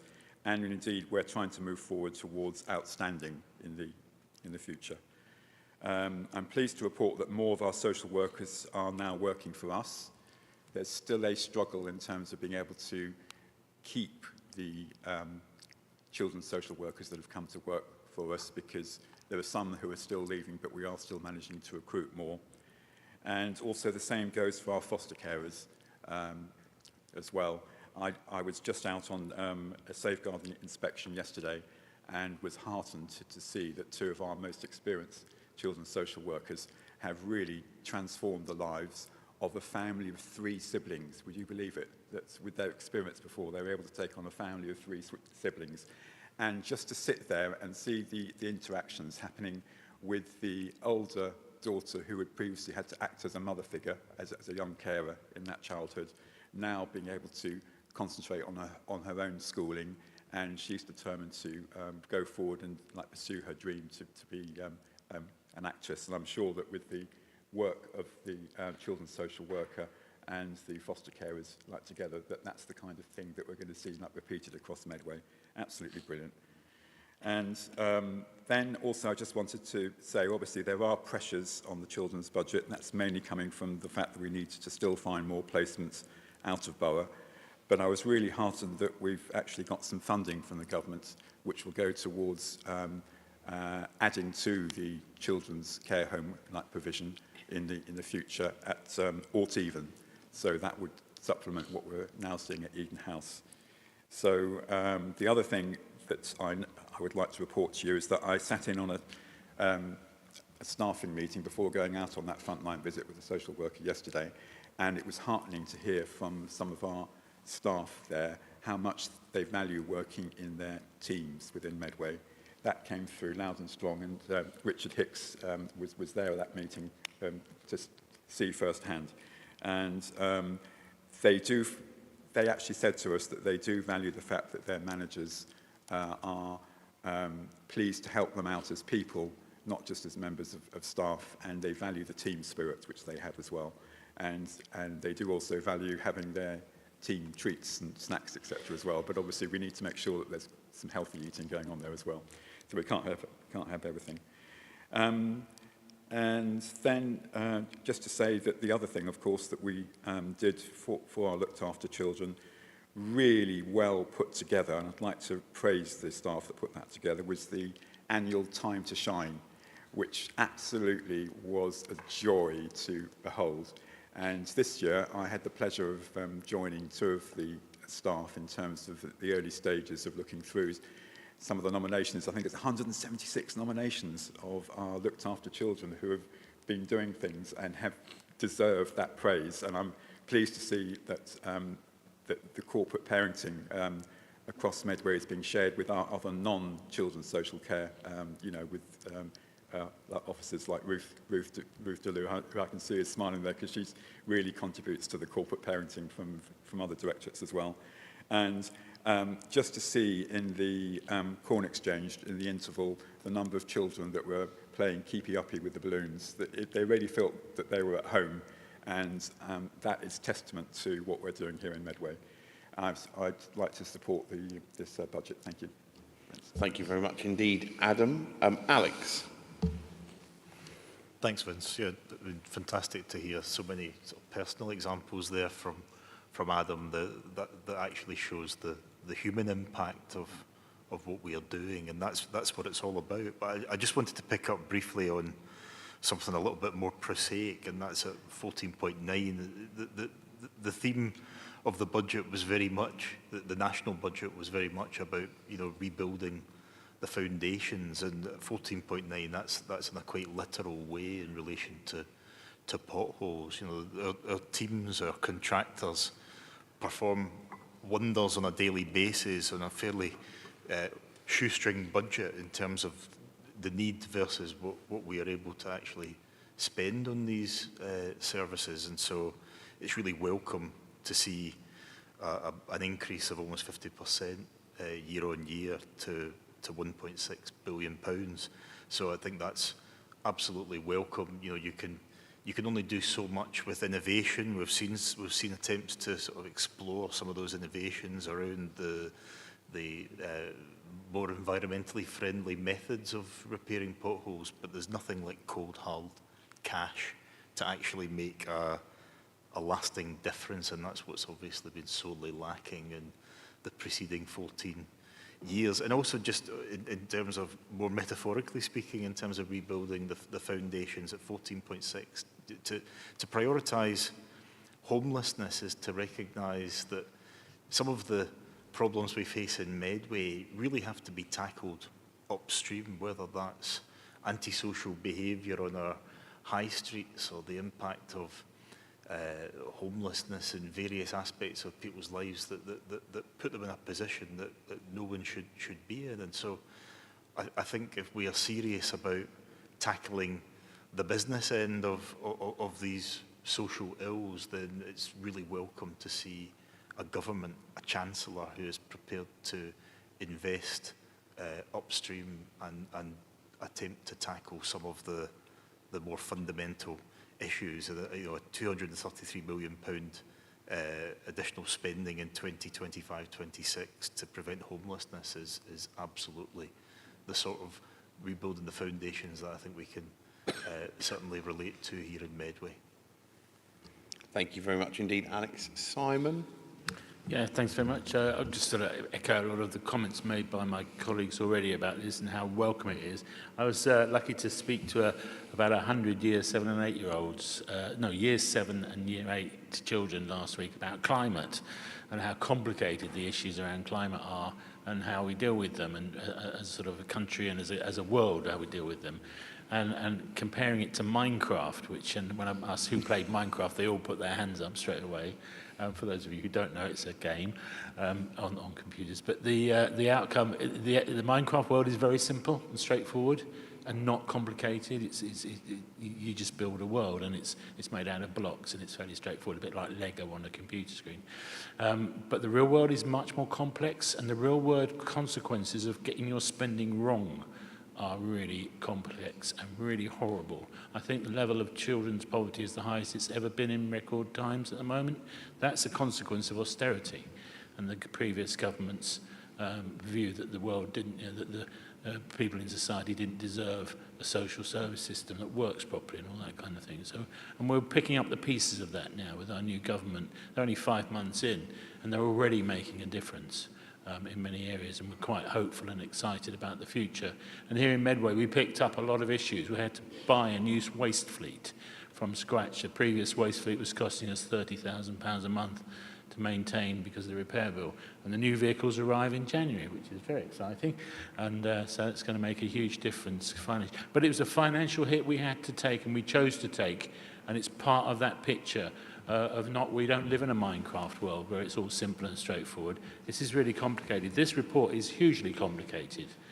And as a result, it's difficult to pick apart too much of it and see the overall theme. And you've heard different comments from different colleagues about bits of it. And I just want to focus on the frontline service bit, which comes under my portfolio, and how complex that is, dealing with the contractors who deliver our waste services and repair our roads.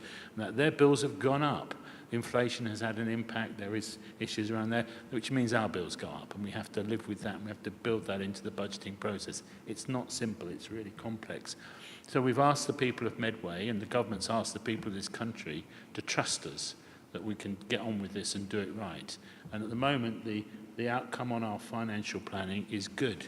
We're getting there. Slowly, steadily, we're rebuilding Medway to a place where it will be financially sound, and we can really plan the future brilliantly. Already you heard in the capital programme, we've got, as an earlier item, how many things we are able to do and how exciting that is. But it's going to take time and patience, and it's complicated, and it's not easy, and it's going to take a bit of pain in places. We will have to cut in certain areas, and that's inevitable in order to bring that financial stability. But we're on a journey to achieve that, and the people of Medway, the communities in Medway, have trusted us to do that. So we have to deliver on that trust. Thank you. Thank you very much indeed, Simon, and thanks to all colleagues for their outstanding and really helpful contributions. I didn't think we'd hear about Minecraft tonight, so that in itself shows what you can get when you tune into a local government cabinet meeting. Look, I think we are, continuing the journey that this administration started when it was given the opportunity to serve last May. We knew, I remember a media interview with the BBC at 5:30 in the morning saying we know that we're going to be inheriting a financial mess. We didn't quite know how bad it was going to be. We didn't know that on day one of our administration we'd have £170 million taken from the people of Medway by Michael Gove. That happened. Compare that to Jim McMahon easing the pressures with the fairer interest rate when it comes to exceptional financial support. And yeah, just to bring some of the points that various colleagues have raised, I mean, it is right to say right sizing needs to happen. So yes, we've got difficult choices to make. And we need to take perhaps occasionally more difficult choices because we're trying to ensure that we've got the staffing complements, the equipment, the things that people need to do their job to the standards which are acceptable. Not just to us, not just to regulators like Ofsted and CQC, but most importantly to the 285,000 people we serve every single day. So the detail of that is within this report. The mention was made, I think, by Harinder in particular around, of course, the national government's aim around growth. That is one of our 5 pledges, 1,000 new jobs for Medway. We're all making good progress on that, working with small businesses. The FSB Kent team say that we are a very, very good partner. They enjoy dealing with us and working with us. Opening Ascend will mean more jobs, working with the biggest public-private sector employer in BAE Systems, not closing down doors, having conversations with them. You know, all of those things help to increase those in employment in our communities, delivering on the pledges we made to the people of Medway last May, using technology, occasionally putting additional resources in place to tackle those issues like the EHCP backlog. Nobody would say that's acceptable. That's why we're taking those exceptional decisions, in part because it's the right thing to do for taxpayers, because it means we're less likely to have appeals, but actually more importantly, it's the right thing to do for those children who deserve a system which is working effectively for them. There's repeated mentions both in the national budget, and Teresa, you in particular, have been very passionate on this issue, working with our health colleagues and others on the issue of prevention. Prevention isn't just the right thing to do from the perspective of individuals and their families to give them the best outcomes, even if you didn't care about people, and rest assured this administration absolutely cares about people, financially it's the right thing to do as well. Prevention is right on all those levels. So we'll continue to work with partners, particularly health colleagues. I think the reference has been made to the fact that between the 2 upper tier authorities and the health service, there's £7 billion per year. Let's look at how that's being used and make sure that Medway truly is getting its fair share. It is about making sure that schemes like Eden House come online, making sure we are using schemes like the temporary accommodation purchases to shake up the system, make sure that residents in those vulnerable situations are getting the outcomes they need. And it is about making sure that despite all of those challenges, and there are many, and they continue, that often working with sponsors, so Time to Shine, fully covered by sponsors, there will be Christmas lights delivered by this council in all 5 town centres because of us working with sponsors. And I want to thank those companies who sponsored Time to Shine, who are sponsoring the Christmas lights, who are sponsoring other things that will be happening over the next few months. None of them have to do that. They could choose to not do that. They could choose to do something else instead. In every one of those cases, they've said, we value Medway, we value the people of Medway, we value the looked after children in Medway, so we'll make that contribution. So I want to say very publicly a big thank you to them. And again, those relationships, we don't take them for granted, and we'll continue to work with them. And I hope those relationships can continue to deliver those added extras which our residents rightfully deserve. And Alex is right to say, actually, it is sometimes about the big picture. It is sometimes about the kind of vision moving forward, projects like Care for Medway, but often it's about the here and now. It's about saying our road system, because it was underinvested in for more than a decade, is crumbling in places, and we've taken some good action over these last 12 months, particularly where there was the need for that intervention, places like Chatham Hill, and this additional resource from central government, listening, working in partnership with local government, whatever the political rosette of the local government teams that are across the country, particularly in England. Angela Rayner, Jim McMahon have been clear, they will work with them. That's a mature approach, unlike Michael Gove, talking about Medway without even telling us he was going to talk about Medway. So from that perspective, I really value the relationship that will continue with central government under the new administration led by Keir Starmer, Angela Rayner and Rachel Reeves. So there is more work to do. We are in a position that as we move to the recommendations tonight, that the scrutiny committees, and as I've said many, many times since last May, and I'll say it again tonight, I really value the work of overview and scrutiny, and I'm really pleased we're in a position to be able to give them a report which has got more detail than ever before.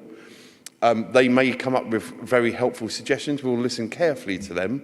But ultimately, this administration has a duty and responsibility to deliver a balanced budget on February the 27th. We will do that.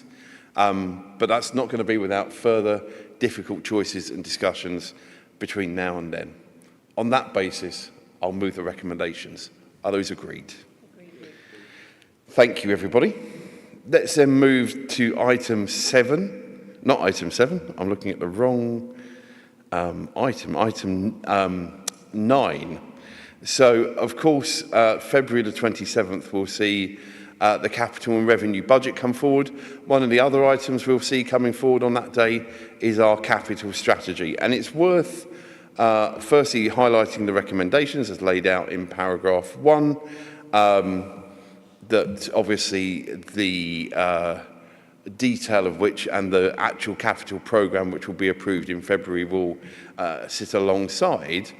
This is, again, us as a new administration relatively in local government terms, making it clear that despite the challenges, despite, again, the previous government making it clear that they didn't want to invest in Medway, particularly in the Hoo Peninsula, and I think we can see the response on July the 4th to that with the election of a new MP for Rochester and Strood, that we as this administration moving forward continue to act in a way of both forward thinking but also looking after the capital assets that we have.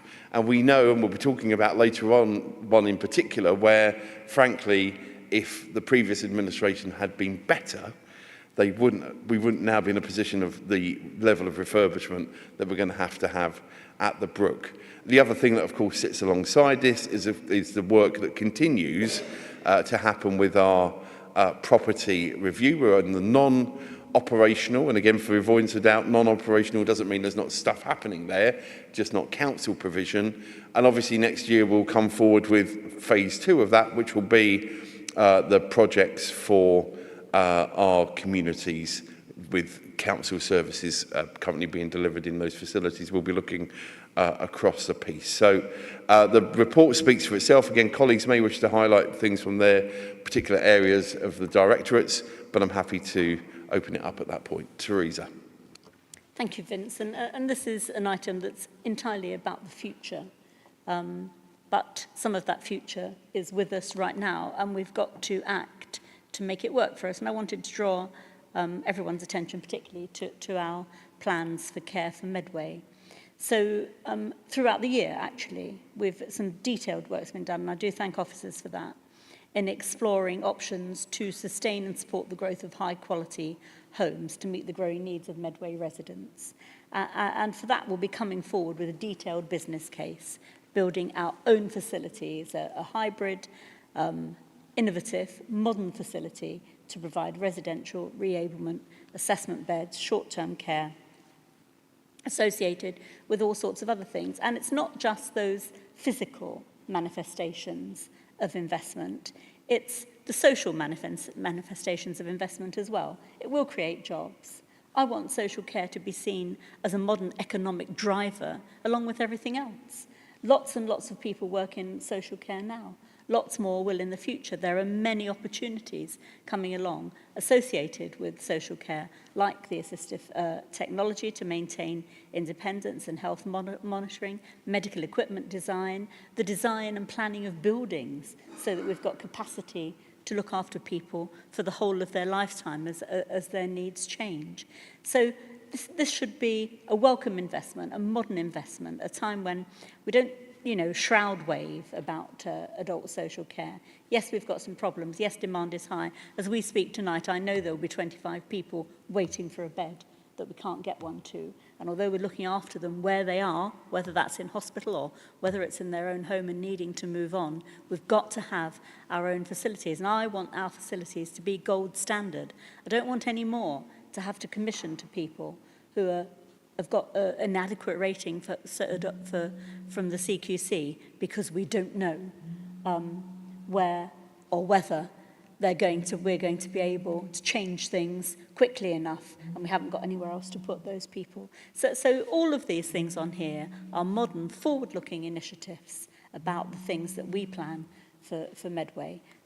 For adult social care, I'm very proud of that one coming forward and of the enthusiasm and determination that staff have showed to actually get going on it. So this, along with everyone else, I hope that people will support the new capital strategy, promulgate it and share it as widely as possible, because it shows that we're not standing still.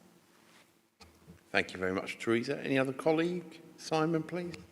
Yeah, thank you very much. And I agree with Teresa. This is about the future. This is about investing to save in some respects. It's also about investing in our future, because we know that if we don't invest, then we stand still, then things will start to deteriorate. And one of the things I find quite exciting in this is the climate action stuff that's within the heart of it, comes out of the plan. And that's really, in many respects, people say, well, what can you do to invest and save in climate? It's actually fairly obvious. The most clear thing is about retrofitting our buildings, and we've had discussions with Greenwich University around potential at Gunwharf now to look at ways we can bring about significant energy savings there. There is no reason why that sort of the lessons learned from Mid-Kent College, who've done such an amazing job on their own campus, can't be repeated across Medway in different of our large-scale buildings, but also in terms of investing in our communities and providing heat pump energy for people and heat networks and stuff like that as well across Medway. So there is opportunities here for investing which will bring about real savings and real benefits to the community for the future. So this is a very exciting programme. I'm looking forward to it. Thank you. Thank you, Simon. Can't see any other colleagues, so thank you for those contributions. And absolutely, this is critical to our future. And as both Simon and Teresa have rightly said there, a number of these are not only just good things to do, they are spend to save. So they're helping us on that financial improvement and transformation journey. So I look forward to some of these rolling forward as they do. On that basis, are colleagues happy to accept the recommendations as laid out in paragraph 1? Thank you. Thank you. That moves us to agenda item 10, the Council Plan Performance Monitoring Report and Strategic Risk Summary, quarters 1 and 2. The reason, obviously, this is quarter 1 and 2 is this is a brand new plan. So we needed a period of time to get the data to make sure that we were in a position of actually, reviewing the work that's happening here. The plan speaks for itself, and the performance measurements accordingly. You can see there in 5.1. There's, across the indicators, a number of them are annually set. So actually, it's important to recognise that in some cases that will be obviously indications that we won't get on a quarterly basis. There's always been a challenge with one or two statistics. I always think about the statistics around teenage pregnancy, actually, historically, that data was almost 2 municipal years old. So it's quite difficult. And again, some of that's outside of our direct control from a council perspective. So there is always a slight challenge with some of these. But I think this plan puts us in a position where the vast majority of our targets are smart, so measurable, achievable, and clear. And you can see there again, later on in paragraph 5.1, the laying out in numerical terms as to how many we're exceeding, how many we're meeting, how many are still challenging as well. So happy to pause there if colleagues want to make any comments or contributions on this. I'll take Simon first, then Teresa. Yeah, thanks very much. I won't dwell too long. This is a huge report, and there's an awful lot of information in here, and it goes back to the point I made earlier about how complicated our lives are with all the stuff that we have to deal with in delivering council services and things. I just wanted to pick out one thing, and it shows this slow, steady progress that we're making as an authority. So within the depth of the report, we are engaging Medway's residents in clean and well-maintained, protect and enhance Medway's river green spaces, etc., and environment. And it's a little fact that comes out there that as we work our way through our climate agenda and our environmental sustainability agenda, the performance indicator due in March 2025, as at Q2, 9 carriageway resurfacing schemes have been carried out with 100% of material removed, diverted from landfill for recycling. Now, it doesn't sound huge, 9 carriageway repairs, but we weren't doing any of that 5 years ago. Now we're recycling 100% of material from carriageway repairs. That is a really positive step forward in our sustainability agenda, and we should be proud of that. And it will get better over the coming years. That's what this report shows, is these little facts of how we are progressing in what we want to achieve for a sustainable future for Medway. So I just thought I'd highlight that. Thank you. Thank you very much indeed, Simon. Teresa and then Adam. One of the really good things about this plan, apart from all the things in it, is its readability. And I hope that lots of people will welcome the new format. It's very easy to see what's going well, what we still need to work on, and compare the way that Medway's doing with national trends. So I do commend it as a bit of bedside reading, and I think overall things are going in the right direction, and it's nice to be able to say that. And I think that particularly, Simon, some of the things that you've mentioned about climate change and about green spaces, we really are starting to push forward on that and seeing the value with the improvements to the paddock of having a really good public space. People appreciate it. It changes the way that they see the place that they live. It makes them feel that they've actually got something that they can kind of care about and participate in. And I think that we can do more of that. With our neighbourhood plans and all of those kinds of things. So the bits of the puzzle, we've got the corner bits in place, and we've done the sky. We're working on all of those things that make up a puzzle. It's not easy. It's not like Minecraft, but in some ways it is. Because in the world of Minecraft, you can do things that are really quite ambitious and actually make for a better society as long as you don't get one of those kind of troll things come sloping along. So watch out, Tories. We've got our eyes on you. Anyway, thank you. Thank you very much. Adam, please, yes. Thank you, Vince. And can I echo Teresa's appreciation as to how it's well set up, and it is actually a very, very good read to come through. And I was struck actually by the synergy, having recently had the opportunity to welcome the fact that we've had our 100th sign of safety put up within Medway. And the themes that are coming out from our future generation of adults who are still children at the moment. So they want Medway to be clean, they want Medway to be green, and they want Medway to be safe. And they graphically illustrate in these signs, which you can see everywhere across the borough, pictorially about picking up the dog mess, about not throwing the litter, and also about the need to be safe and, you know, to be kind to each other.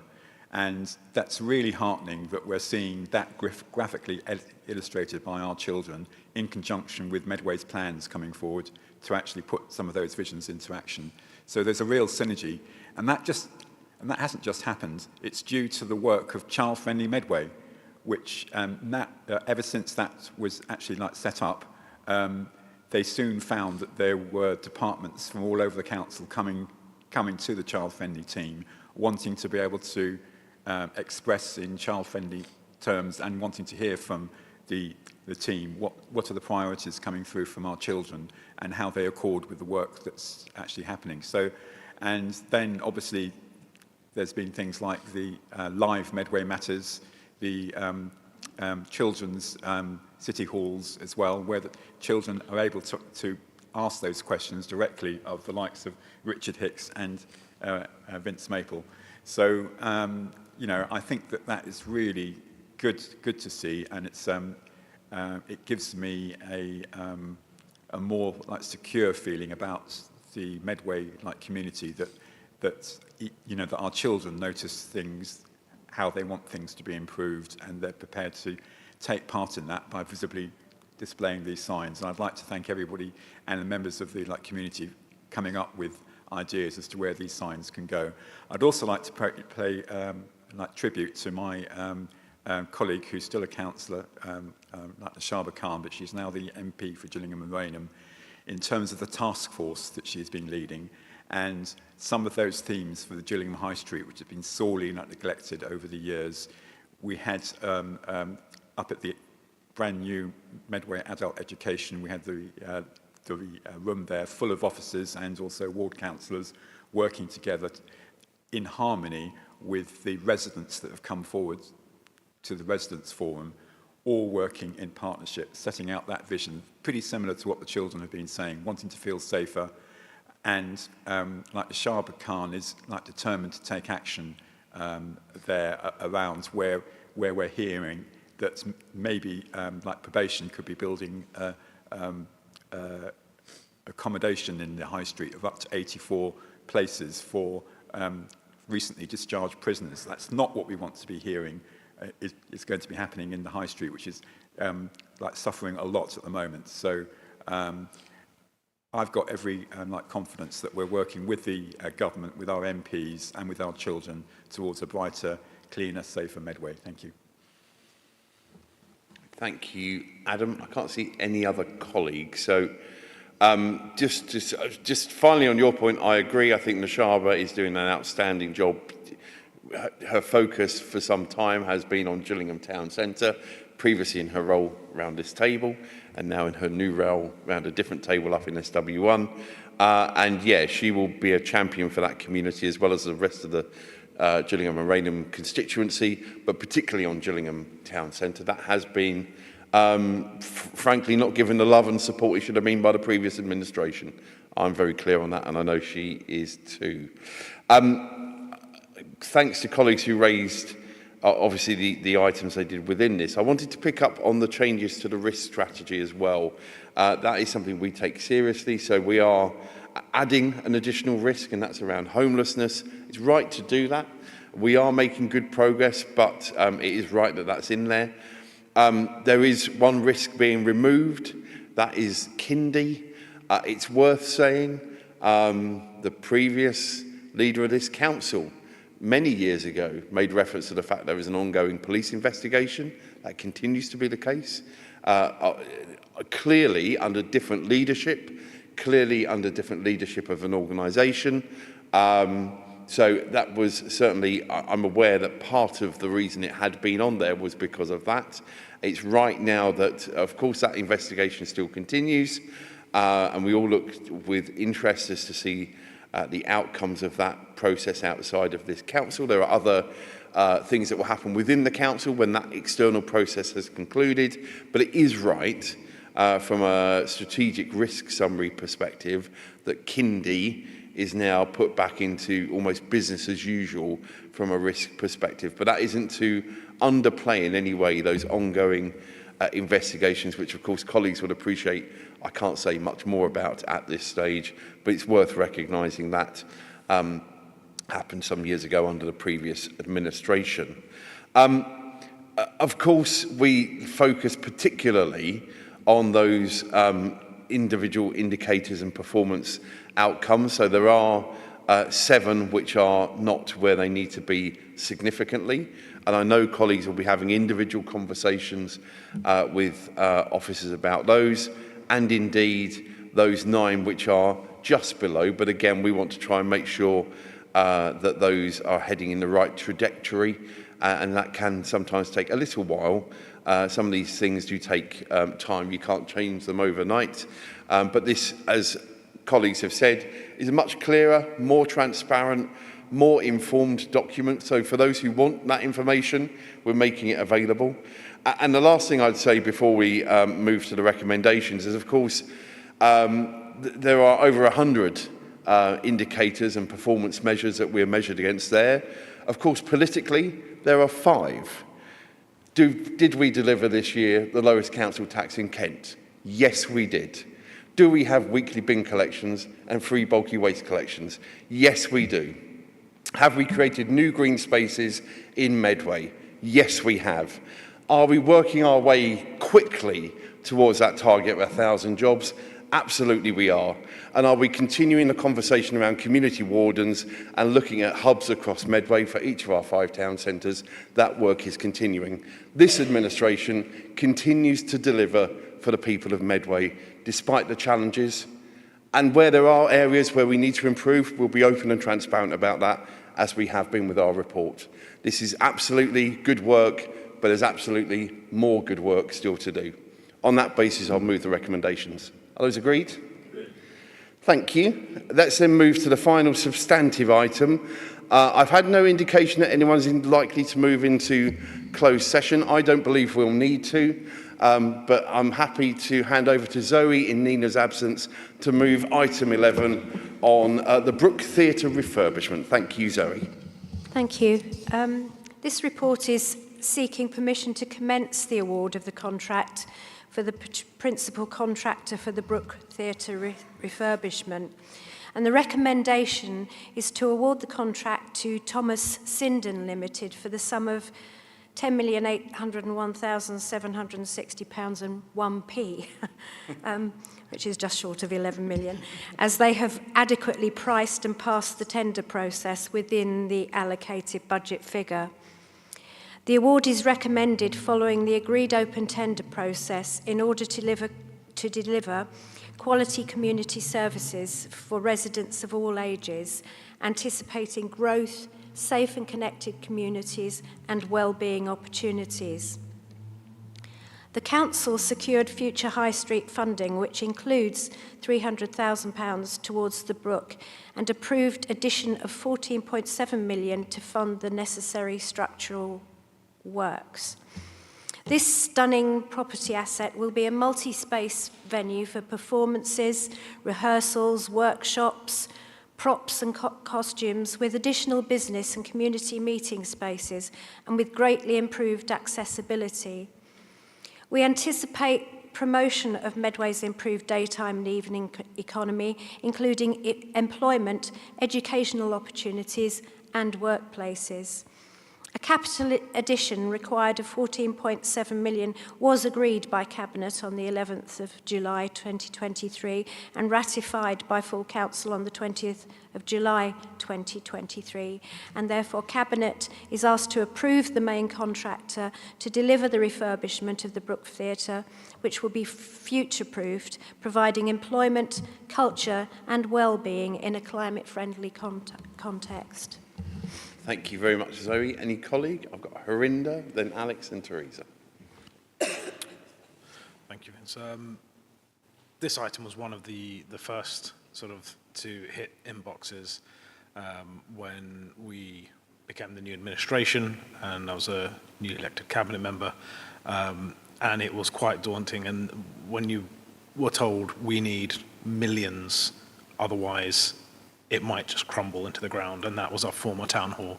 It was, oh, and by the way, government has also pulled funding of a tune of 170 million for HIF. It's looking like we're close to financial, well, I'm not going to use the word bankruptcy, but getting close to it.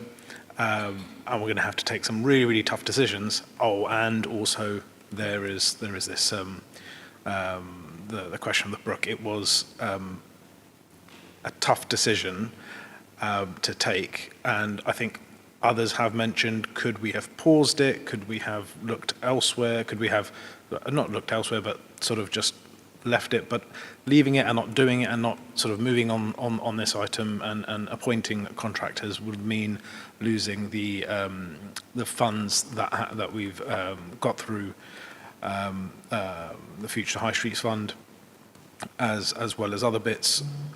And it's important to recognise how iconic the Brook Theatre is, in the context of what's just happened in and around Chatham. So now looking at the paddock, and it all of a sudden becomes that much more important in terms of the streetscape, the landscape, and how important it will be for the central sort of activities going in and around Chatham, in and around Medway.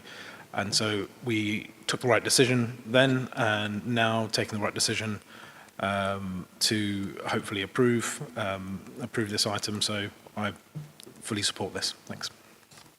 Thank you very much. Alex? Yeah, just to pick up on Harinder's theme there of what an iconic part of Medway's culture the Brook Theatre is, and I think it's absolutely vital that this refurbishment takes place. It's somewhere that I think holds fond memories for everyone, particularly those who have raised children in Medway, and at this time of year sort of reflect on the series of fantastic Christmas shows which were always put on at the Brook Theatre for very young children as a slightly different offer to the pantomime at the Central Theatre, and also the shows throughout the year. My daughter, now in her 20s, still reminds me of the time that I was brought up on stage to contribute to a performance of The Rainbow Fish, which was one of her favourite children's books. And of course I've just got one of those faces that when I sit anywhere close to the stage at any show, I'm probably the first person who will be sort of picked on by those on stage. So yes, I have trod the boards myself briefly at the Brook Theatre, but I've also been there as to watch shows intended for a more adult audience, for comedy shows. It really does provide that versatility of performance space that I think is really critical. You know, I've often spoken of my belief in culture as a driver of regeneration. I come from a place which reinvented itself as the European capital of culture in 1990, and that's something that I think has been absolutely critical to Medway's reinvention of itself and of people's improved perception of the place that they live. It's what Teresa was saying. When people have good things to be proud of, it completely changes their perception of the place they live. As an outsider coming to Medway 20 odd years ago, I can see what a special place it is, and it's a shame sometimes that people always assume the grass is greener on the other side. People who have lived here all their lives perhaps don't have that same appreciation, but somewhere like the Brook Theatre is really a very special place, and as Harinder rightly says, it used to almost be sitting on as a sort of island of culture on the other side of the brook, and to see that improvement work to the paddock and the integration of all of these spaces, it really is fantastic to see, and you know it contributes to the cultural life of Medway, as, you know, including theatres like the Central Theatre, which are owned by the council, but also places like Medway Little Theatre in my ward. You know, Medway is a culturally vibrant place, and the more places that people have to exercise those sort of cultural interests, the better. So I absolutely support this report. Thank you very much, Alex. Teresa? Yeah, me too. I'm excited about this, and I do thank you, Zoe and Nina, and actually Harinder for the kind of courage that you showed in those halcyon days of being told that we had to borrow loads of money and clear up a mess, that you pointed out at that time how important it was to actually do this. And I think everything that you've just said, Alex, is right. It's not just about a building. It's about having ownership of something good, and feeling that the people who live here need and deserve something good. And I'm afraid a very salutary lesson in what happens if you don't look after the things that you've got, that you value. You know, inside that building, vinyl paint was used, which made it hold water and made things much worse. It hadn't over the years been cared for, the architecture hadn't been appreciated, depreciation wasn't paid attention to, and we were in danger of losing a really great building. And I think what's really exciting about this project and about this award is that we're going to share the development of the building as it goes on over the next couple of years, because there's some fantastic structural engineering work to be done, there's some great internal refurbishment to be done, and obviously lots of things to look forward to. So we'll be lining up acts and lining up activities and inviting people to buy tickets and look forward to what's coming. And I think it will really help to complete the regeneration of Chatham for everybody that lives there now and for all of the people who are moving into the new homes that are being built there. It's something to look forward to. You know, it is about our heritage, but it's about our future as well. So it's another few million quid well spent, in my opinion, and I look forward to going along and having my share of all the good things that are going to come. Thank you, Teresa. Before I go back to Zoe, just a few things from my perspective. Firstly, as always, when it comes to the Brook, I should probably declare an interest as a former employee who used to work there. I used to work there actually under Rochester upon Medway City Council as well. And it was a great place to work. Very different to the Central. I think that's really worth saying. And Alex, you make the point very loud and clear that, of course, we've got two great council-run theatres when the Brook is reopened, but we've got the Glass Box, we've got Spotlights Theatre, King's Theatre, we've got Medway Little Theatre, we've got the Oast House. This is a place for culture to blossom and bloom, and I'm really proud of that.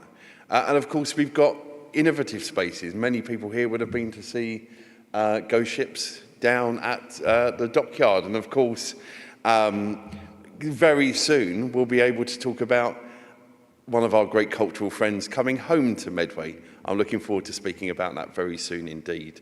LV21, it'll be great to welcome them back formally.